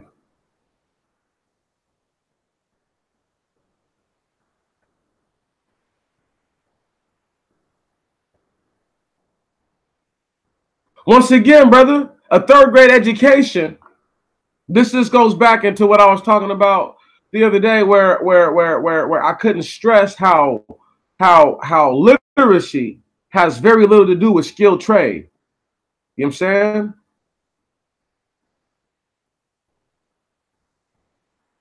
I know in my spirit they're not fully human either, bro. I know it. I know it. But it doesn't even matter because this is their time. You see what I'm saying? This is their time. This is their turf right now. I was watching The Warriors earlier. Once again, that's probably like one of my favorite movies. And I might even actually clip the very first part of that just to actually like really stress it. You know what I'm saying? There's a part where Cyrus, who's like the leader of like the biggest gang in the city, the Gramercy Riffs, and he's up there talking, right? And they're yelling, you know, he's going through the motions. But there's a part where he said, we're fighting over our turf, our measly piece of turf. He said, it's trash, brothers. He said, the turf is ours by right because it's our turn.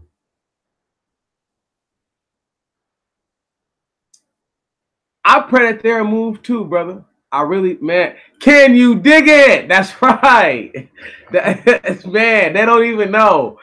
Look, that part right there in the movie, though, like the first 10 minutes of the movie are more important than many other factions. The guy who killed Cyrus, I argue, is actually a CIA operative because there's a point in the movie where he makes a phone call to this mysterious individual, and it was just weird. It was all code talk. Anyway, Cyrus tells the people the turf is theirs by right because it's their turn. That makes total sense to me. If I live on Earth, wherever I live, wherever I happen to cohab, where I live is my little area. It's my turn to have it.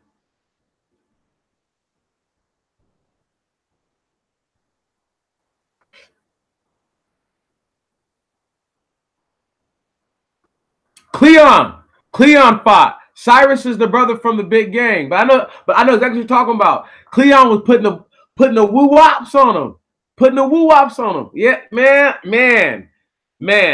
The Warriors is one of the most underrated movies. Period, hands down.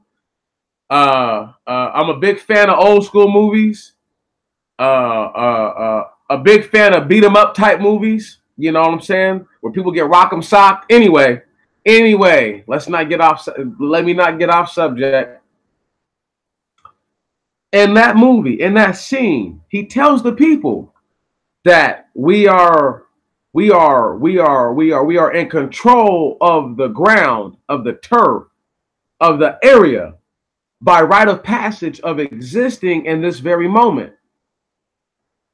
So by right of passage, he's saying that this is ours. It doesn't matter because when we get too old to maintain it, it's going to be our children's and the children's children. It's going to be whoever is here. It's going to be theirs.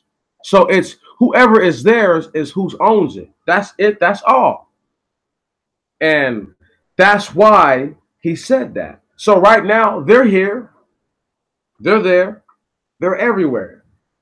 And they happen to have a lot of people confused as to what the functions are to righteous business and to righteous dealings. So it's easy for them to manipulate and coerce things to being almost solely into their favor, to the point this is their world. This is their turn because it's their turn. Don't worry though, brother. Our people had their turn a long time ago, and our turn's coming back around. And this time forever. Yeah, check it out, y'all. It's easily, a movie that they don't talk about a lot because when it first came out, there were riots in theaters, people getting beat half to death in theaters and stuff. Like, the movie was huge, and they canceled view. Like, it was that big. It was so big, like they had to pull it out of theaters. It was just too much. It was just too much. But this is my people, cousins, brothers, sisters, right? My people. We have got to get to know ourselves a little bit better. It's okay to falter and to not be where you feel you need to be. As long as you are working to get there, that is the definitive difference between one who is seeking the face of the Most High and one who is not. Most High knows there are too many influences for a basic sentient creature to overwhelm their thoughts with just sheer discipline. There has to be isolation. This is why Israel had borders. This is why they didn't let everyone just come within their land. Because if you're isolated from the peoples and you're not mixed with the peoples, another reason why the Most High told the Israelites to kill all the peoples of the land. So that way there is no confusion as to what the order of the day is. But the Israelites were never in full conjunction with the laws. Hence the need for prophets after the fact that they already have the land established. And I mean, when I say the need for the prophets, is the need for the prophets to come and to tell the people that they are out of alignment with the statutes and the laws and the ordinances in which the Most High gave the people, that he gave to Moses, his prophet, to give to the people. And because we have a non-isolation, there is the ability for corrosion to set in. You see, it doesn't matter, because if a righteous man is around wickedness, eventually he will succumb to some form of this wickedness. Maybe not all of it, but some of it he will succumb to, because it's the only environment that he's in, and everything in the environment is wicked. So yes, they were out of, yes. Thank you guys for seeing that. They were out of control. They were super out of control. And this is the reason why I go so hard on black people. This is why I don't give black people a pass. This is why I separate you from all the other black people, because you won't be hapless victims that the white man happened to just gander upon. No. You come from people who spit in the face of the Most High and did it happily and willingly. So there will be no, we are these other people who never shunned the Most High for loving him. Nope. Hell no. I won't let it happen.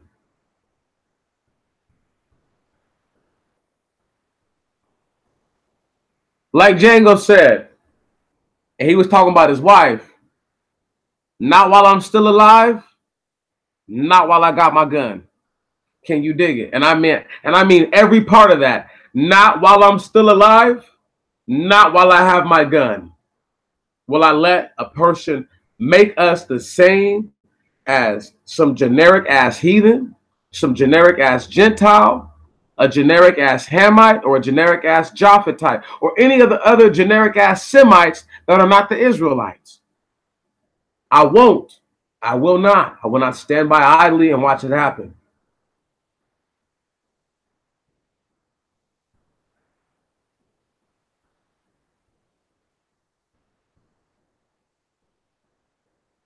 No, that is the problem. That is the problem.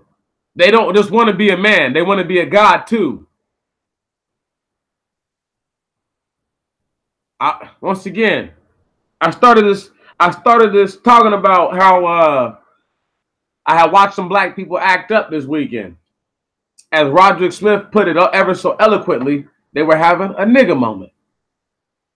Part of this nigga moment, one of these brothers that's from California, my height, probably about, 5'9", 5'10".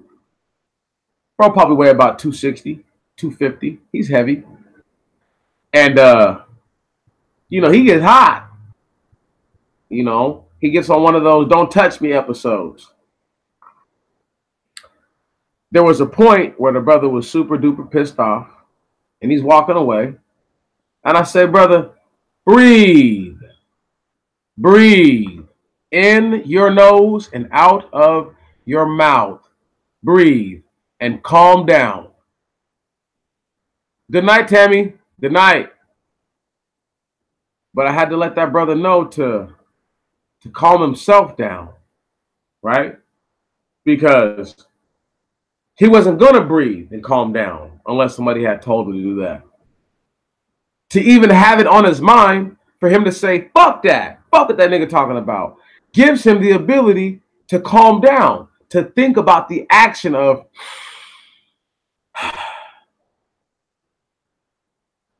that is huge. It's everything. We are a peculiar people. Good night, Andre. Oh, no. You still here, bro? Okay, cool. My bad. I'm tripping. Anyway, but we are a peculiar people. I think he's out too. I just think, oh, you ain't going nowhere? You're so funny. Anyhow, this peculiar people that we are, I got to see it all play out. And the girl who was not the people, the woman who was not the people, was the only one who did not identify with being us. Yet the issue was because of her. This is why I say know yourself. This is why I say separate yourself. Because that brother who was talking to my homeboy, talking about, man, we can box it out, we can shoot it out. The moment he said we can shoot it out, I put my gun on kill. And he didn't recognize, like, if anyone in your party, this is why I don't get very loud about things. If anyone in your party does too much, I'm probably going to start putting, hot lead downrange. So this is one of those things where, once again, the situation didn't come to violence, but I'm glad I was there to proctor the situation. Because one of the first things I told everybody to do was to, everybody chill out. Everybody chill the fuck out. Just like that. Because you're dealing with black people. So you got to let them know that you're serious. Once again, y'all are black. You know this. You know black people will walk all over you if you let them. And only if you let them. It takes one moment of showing some backbone and they'll never do it again. So this is why with my people, I practice backbone more than anything. And not letting them walk all over me like I normally would like to. Like we all would like to let our people just have their way with us. Because we don't want to tell them no. We want to tell them yeah. But sometimes that's not the right thing to do. Most of the time, that's the wrong thing to do. The extremely wrong thing to do.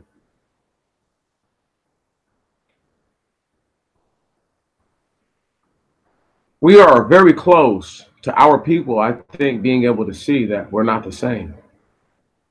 We're very close. I think we're very close to our people being able to see that some of them are not going to make it. I think by some of them understanding that they're not going to make it, it's going to push them further from the Most High.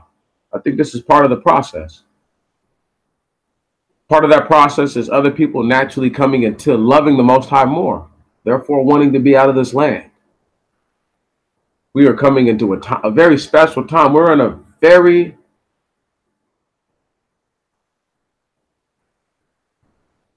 I know it hurts to say no sometimes, brother. Sometimes you have to say no because you just don't have it. And even that might hurt. But it hurts more when you might have had the ability to do something, but your circumstances and the way in which they present themselves to you, you can't tell them yeah. Because you would be unrighteous to reward them in a moment where you know they're wrong.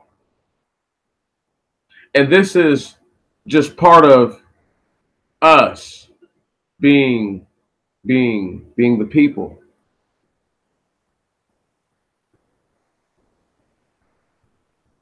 The love of many shall wax cold. Not the love of all, the love of many. See what I'm saying, y'all? So many of your people are the ones who have the ability to take care of other black people and choose not to, and do so purposely. And seek, once again, in their moments of dire need, to be assisted by the same kinds of helpless black people that they wouldn't lift their fingers to snap their fingers at, let alone to do something for them. So as a people, as a isolated group within a group of people,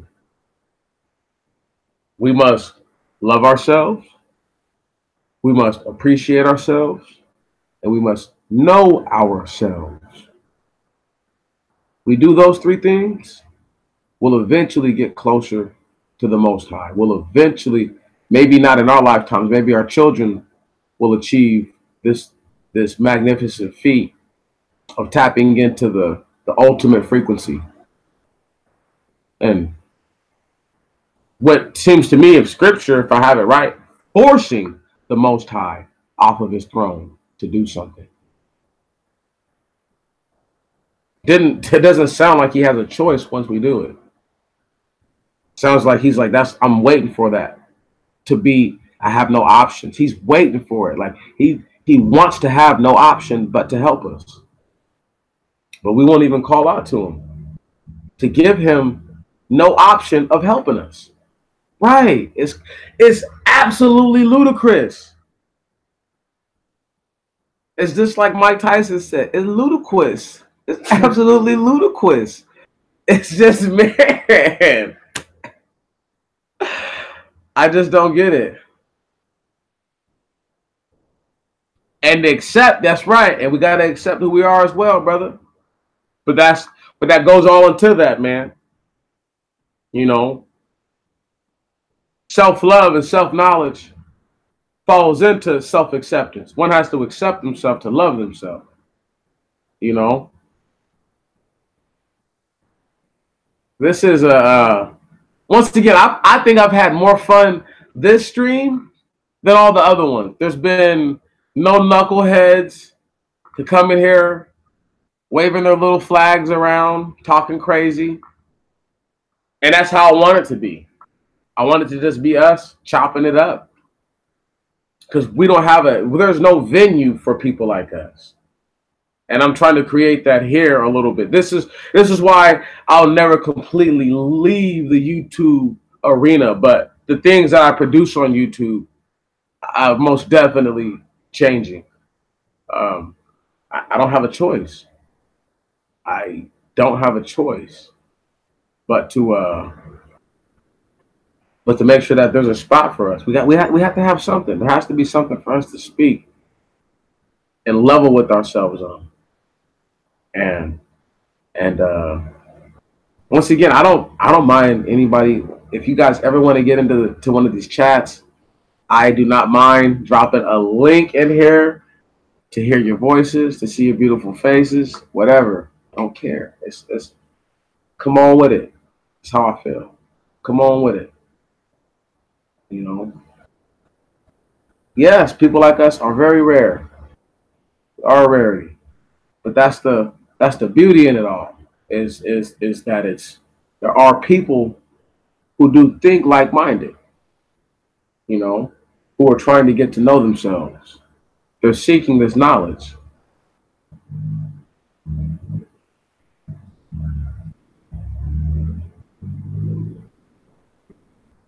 That's what it is. Roger Spice, that's what it's going to take, man. It's only going to take a few to kick it all off, bro. But it's going to take people who are really, really, really, really, really, who mean it. Once again, when Moses was talking to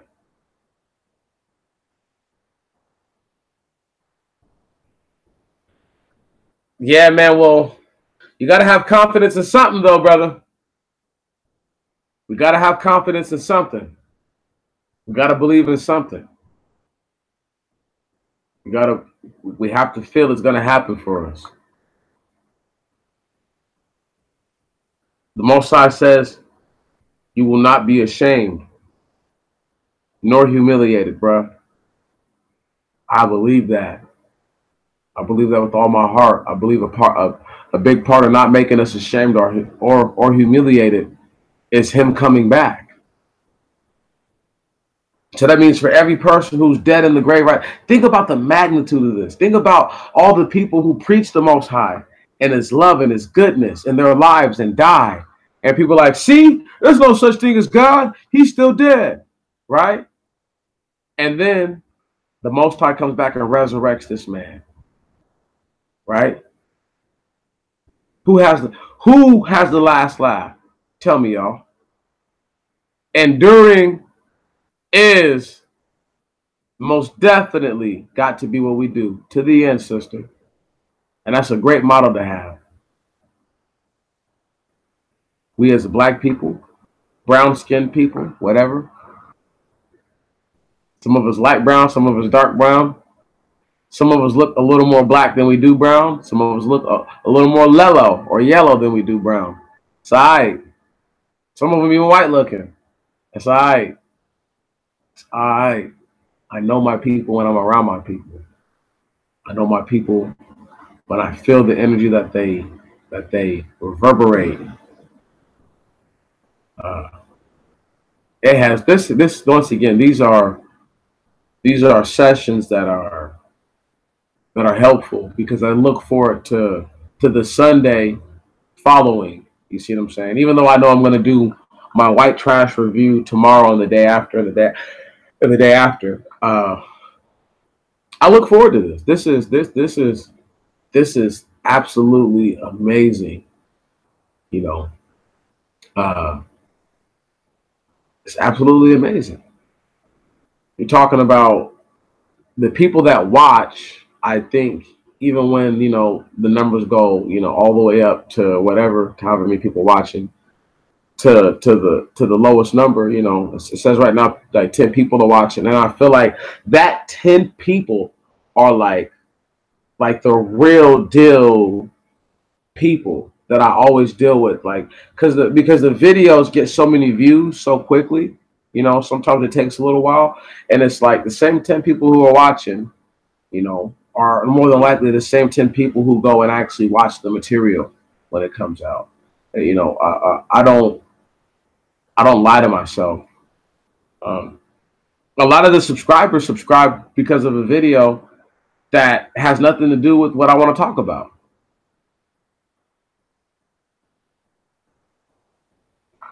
And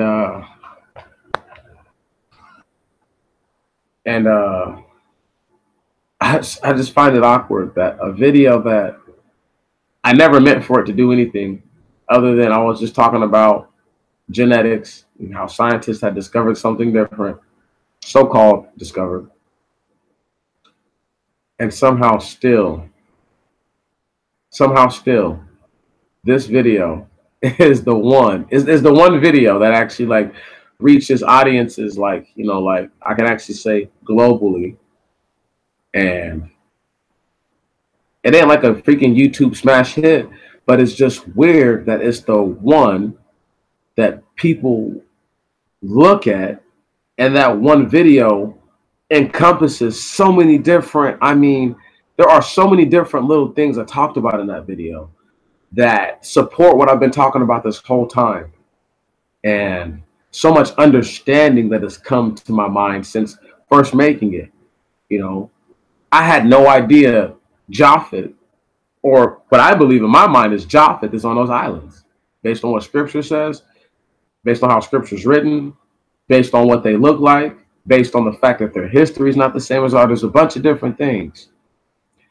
And I'm just able to say to myself, like, we're looking still at Sem, Ham, and Japhet to this day.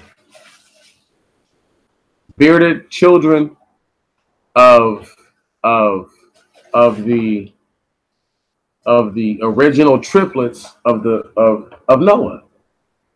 People who were, once again, at one time, were one lip and were one race. At one time, they were one lip and one race. And that alone has to be looked at, and that has to be acknowledged, because that is a it's a blessing. It's a blessing. It can be nothing other than a blessing. That we're able to look at the people who are the actual people from the Bible, and we think that we're looking at ourselves all the time. We don't always think that. We're learning, once again, to discern the differences between these people. But it's just like how I look at us. A lot of the true black Semites are still within the Middle East, certain parts of Africa. A lot of the true Hamites are still within a lot of the parts that we know of as like East Africa, especially like the Ethiopians, especially the Eritreans and the Kenyans, right? And this and certain branches of the Somalian people. Yes, once again, are Hamites. I'm not talking about people who claim Semitic blood. I'm talking about people who don't claim Semitic blood, but look like black people. I'm not talking about people who look like anteaters, okay? Because some of them be looking funny. Some of them East Africans be looking super funny. But anyway, I'm talking about us who look like us, those Hamites. And then Japhet on the islands, hanging out. The Fijians, the Solomon Islands, all those black island diaspora people who look like brothers. Right. How is it that only Sim's children made it to the modern day and Ham and Japhet didn't? Please, please. I don't want to get excited, but stop. Don't. Stop. See what I'm saying? So we're dealing with people once again who are, oh my goodness, it is, I don't know how to put it. It's mind boggling because there's people who look a lot like us who are not us. There's people who don't look nothing like us who are kind of us. There's once again, then there's the people who don't look anything like us who aren't us. You know what I mean?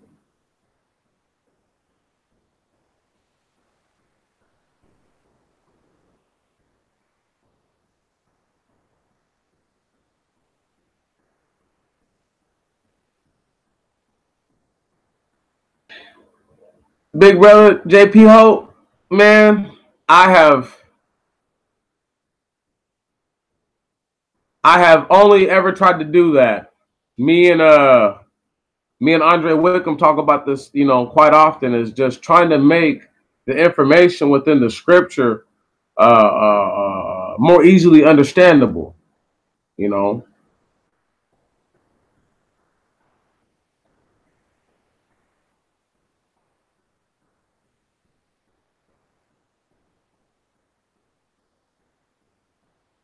well, look, man.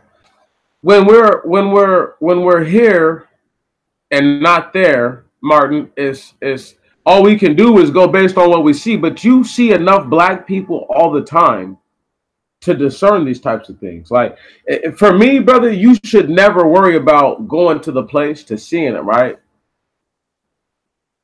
You watched all the videos in a marathon? Wow. Now that is funny. Yes, that is funny. I'm surprised you endured all that. Cause pre-expound Demetrius was liable to say anything. And when I say anything, I mean anything. So I've come a long way. I've dappered down my hate for some of our Hamitic cousins, dappered down a lot of my hate for the Middle Earth black Gentiles, just because I understand that they're Gentiles now. Dappered down my hate for Gentiles in general. Dappered down my hate for my own people. I cannot stand black people for the most part. I love them. I freaking cannot stand black people. I love them. I do not like black people for the most part. The black people that I like are so few and far in between. I can say that in general, I don't like black people. I hate what they do. I hate the excuses they make for themselves. I hate the lives that we live. I hate it. And then once again, these same people, they want you to take up for them, but they would rather be anything other than themselves. I'm not taking up for somebody like that. No, that's stupid. That's stupid.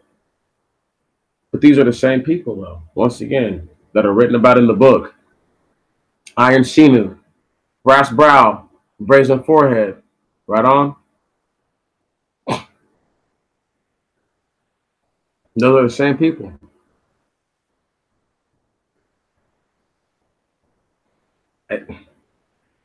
I,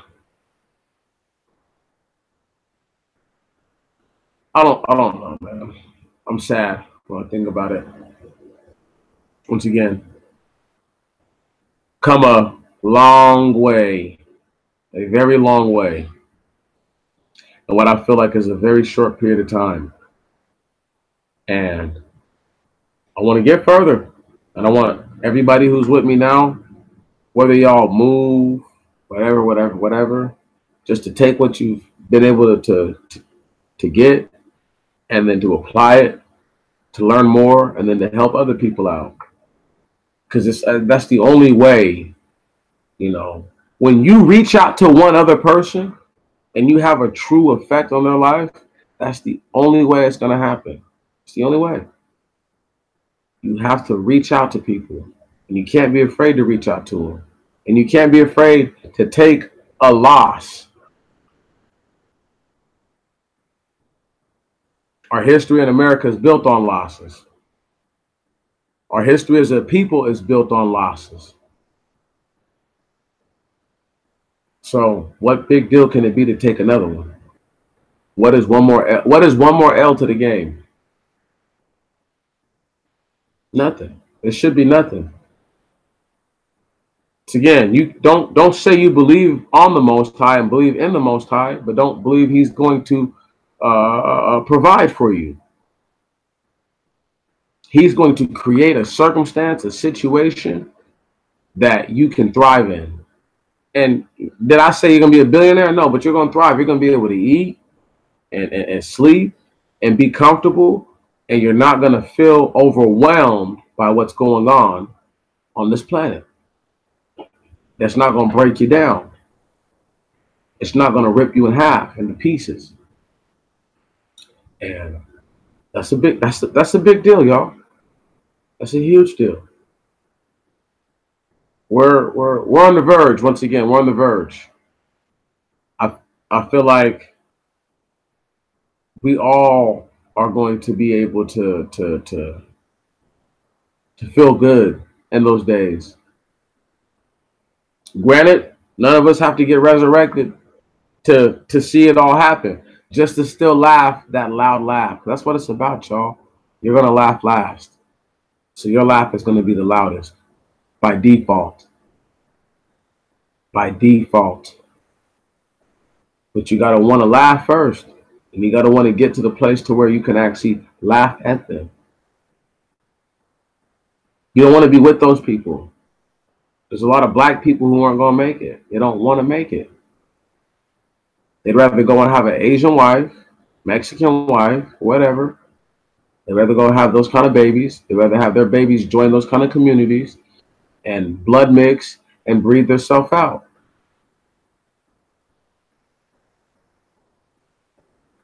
These are the kind of people who aren't going to make it. The best of them will have children who are in the mixed multitude.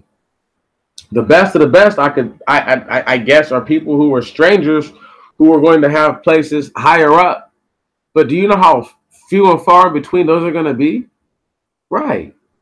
I mean, few and far in between. Most of them are gone.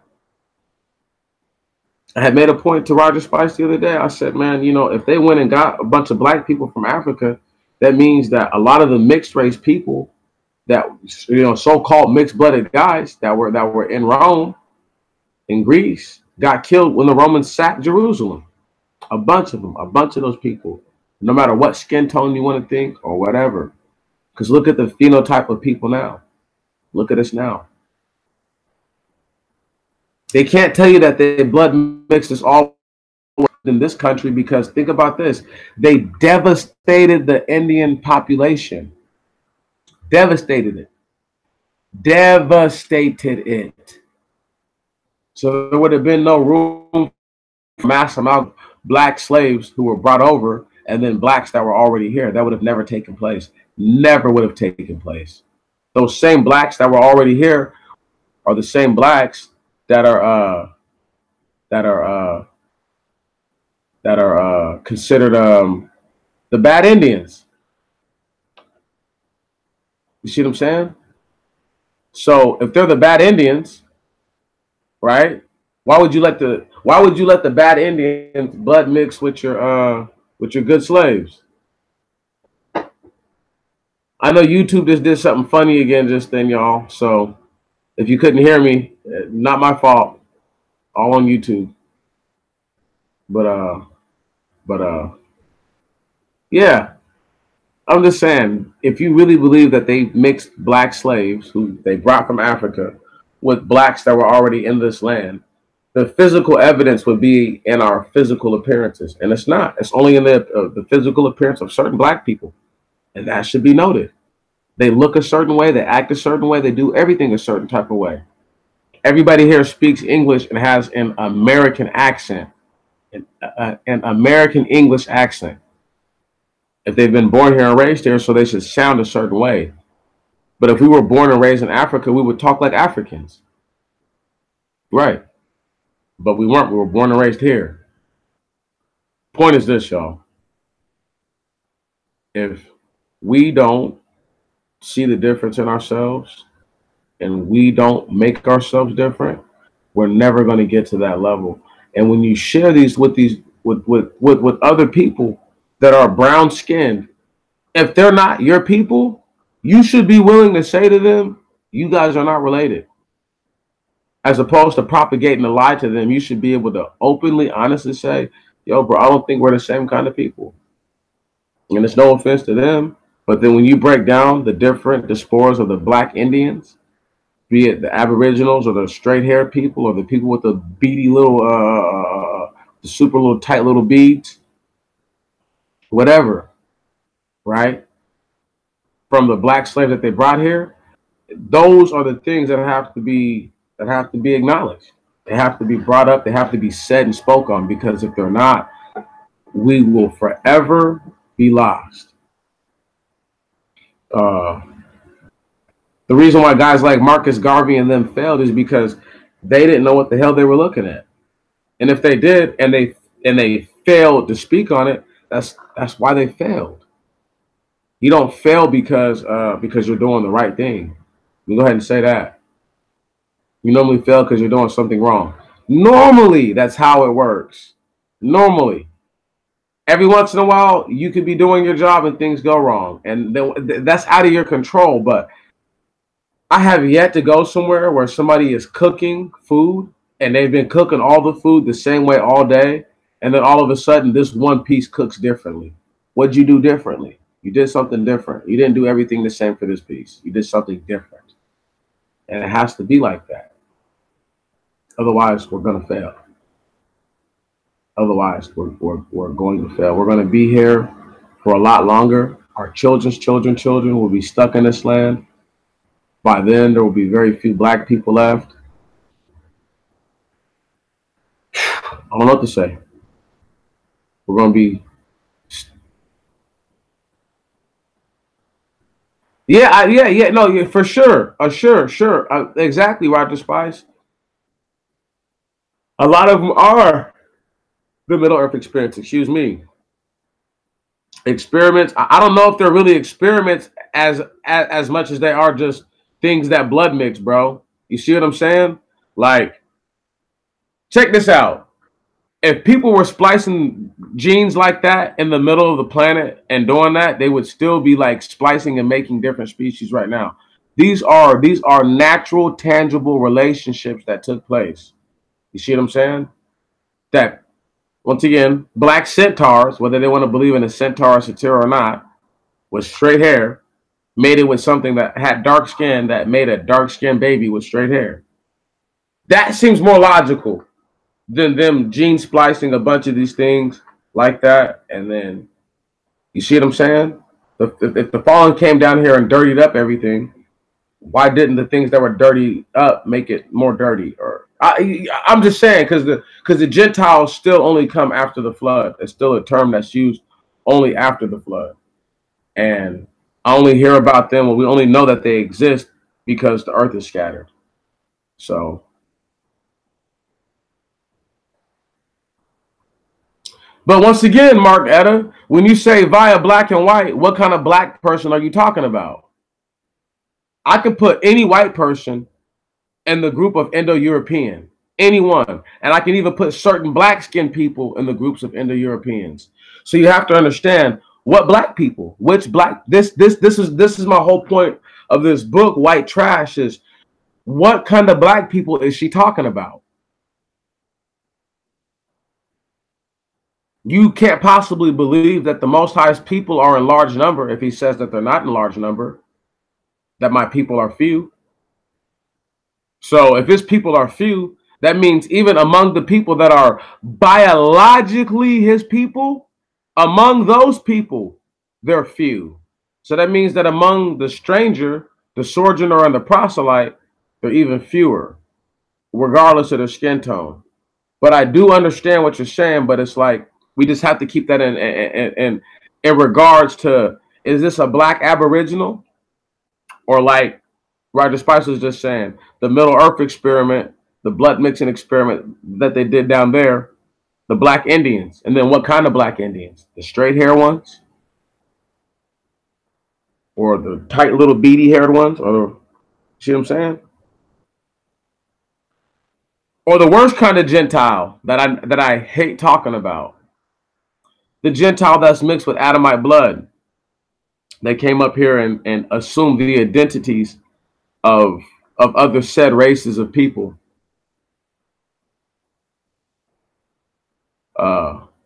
If you guys believe that a bunch of white-skinned guys came up here and just took everything over, you're sadly mistaken. Sadly mistaken. Sea peoples, they weren't all white. The white people that you hear about taking stuff over much later on are the last group of genetic giants on the planet. They were much harder to conquer then. But while there were other genetic giants on the planet, they weren't the strongest group. They were actually one of the weaker groups. Henceforth, why they were chased into the mountains and lived there for thousands of years.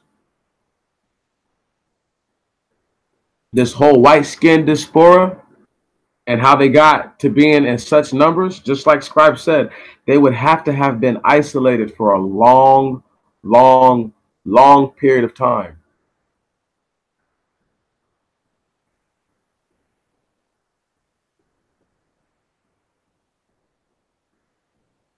See, but you guys got to understand, me and Roger Spice had a deep conversation the other day, and they want to blood mix. The white man wants to blood mix. He wants to blood mix because in his hopes, his abominable child, his mixed child, will blood mix further into the gene pool of the true Israelites, and they would hope that their children would then usurp the real children of Israel from their birthright of being the blessed people. See what I'm saying?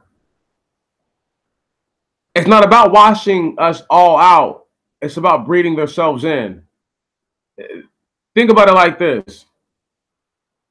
If a fallen angel comes down here, has sex with the horse, right? Then it makes a centaur. Let's just be hypothetical.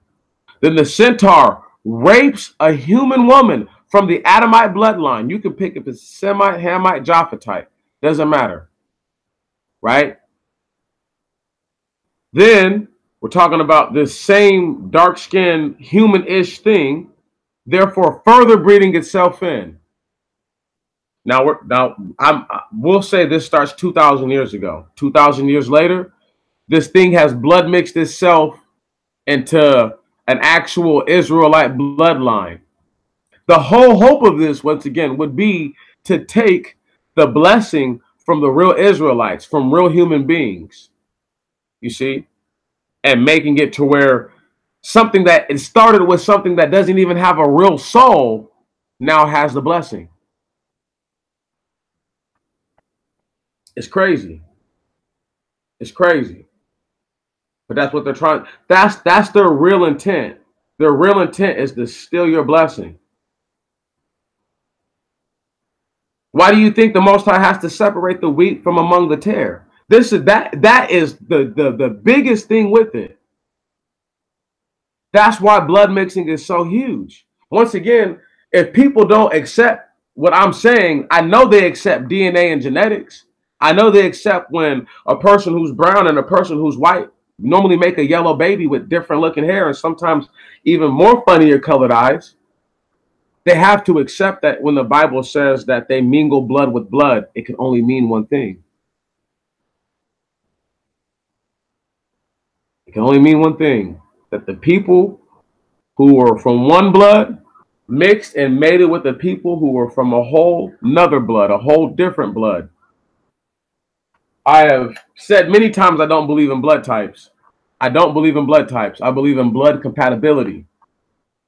I believe that the blood compatibility of a black man who looks like me, who is A positive, is going to do better for my body than a white man, right on, who's A positive. Because I don't believe the blood type is actually A positive. I don't believe in any of that. I don't believe in any of that. Once again, if scientists will tell you that different humanoid creatures existed on this planet and still do, how can their blood types be any of the known blood types on Earth? Think about that for a moment before you answer that, y'all.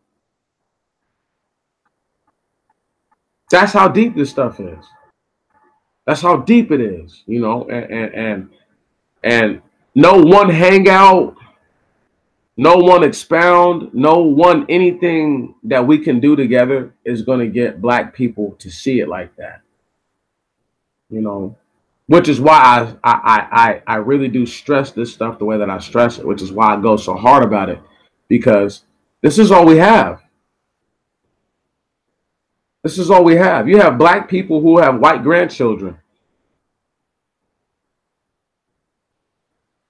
We have black people with white grandchildren and white people with black grandchildren. And only the stupidest ones of them, I say stupid, I mean stupid. Only the stupidest ones of them are in love with their grandbabies. The smartest ones of them are sick with themselves, either for having mixed children, and then their babies going to go breed further out because now their babies look nothing like them, or like I was saying, right? They're totally fine. Totally fine with it. It's all good. And the ones that are totally stupid and totally fine with it, those are the ones that are the most dangerous. Because they're never going to see anything wrong with what they do. Ever. How can they? It's impossible. They think they're living the American dream, y'all. So how can they ever do anything wrong if they're living the American dream?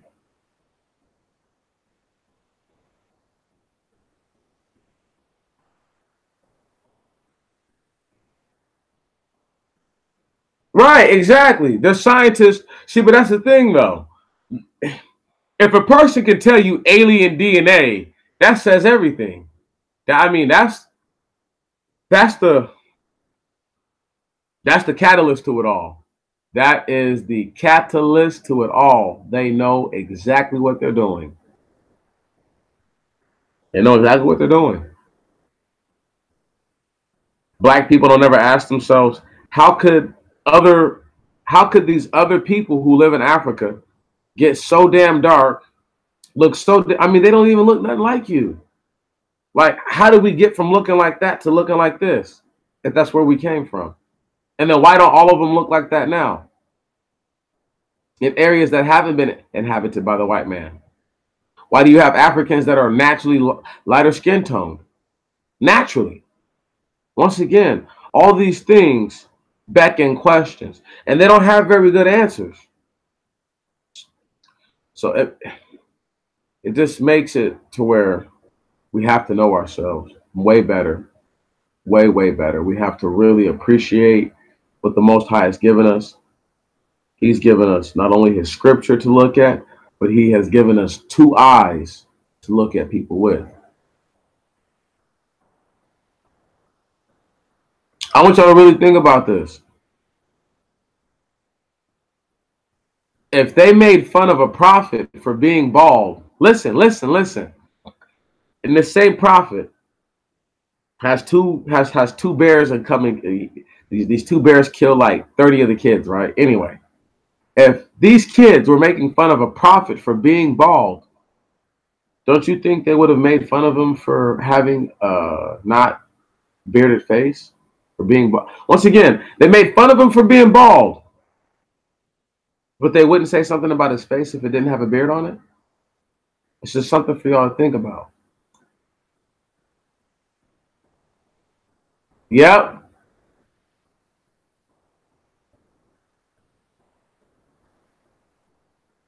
That's right.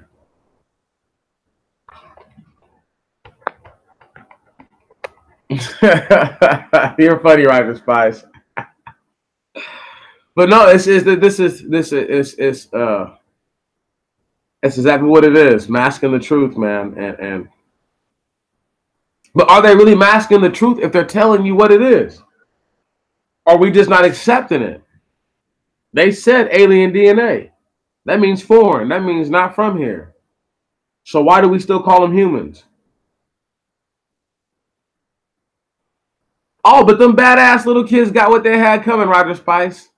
They got what they had coming. When two vicious bears attack you, that ass. That's all I can say is that ass. Bruh. And they got what they had coming. I love it. I love it. But however, we are a very peculiar people. We are a very special people. I will take anything from any of the tribes, of the other nations, of the people on earth, via Gentiles or not.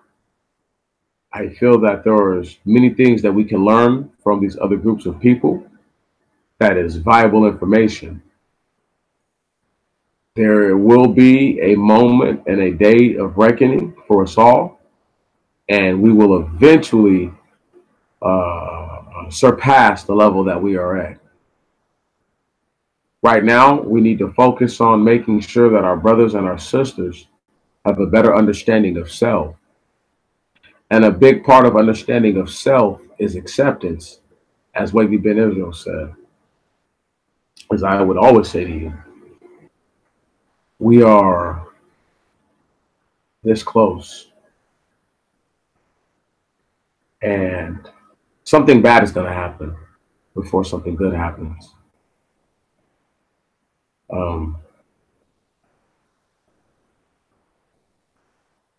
I'm going to leave on this one as I get ready to wrap it all up.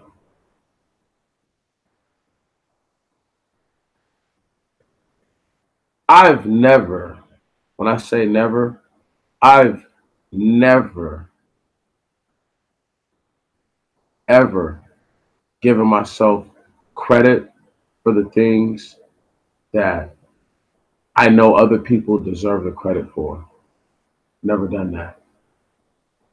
And I've always tried to give people the proper amount of due diligence.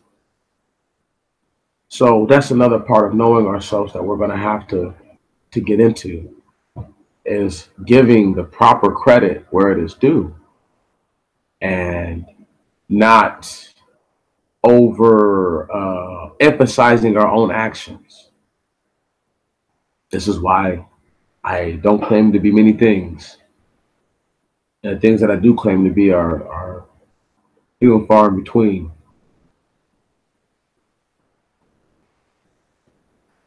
I appreciate you guys being here, taking the time out of your day, out of your lives, because you could have done anything with your time that was conducive to your own growth as a person. And once again, I thank you for bestowing me, your audience, with your eyes and your ears. And I just want y'all to do the same thing for these other people, for the brothers and the sisters that might not sound like they have their mind right. And look out for them and love them. Hey, man, we love you guys too. Good night. Until the next time. Until the next time, y'all. And as I close on out, and I just got to say this right here is we are always going to be ourselves. It's all we have. You are all the next man has. So be that, be everything for that man and for that woman because they need you. You see, don't deny them what it is that you don't want the Most High to deny you of. Can you dig it? With that said, y'all, it has been a wonderful, wonderful night. Salute you. Y'all stay blessed and have a wonderful week. Have a productive week, whatever that means to you, not to me. And remember, your enemies are those that look like you and those that don't look like you. But you stay alive. You do what you have to do to stay alive. All right, I'm out.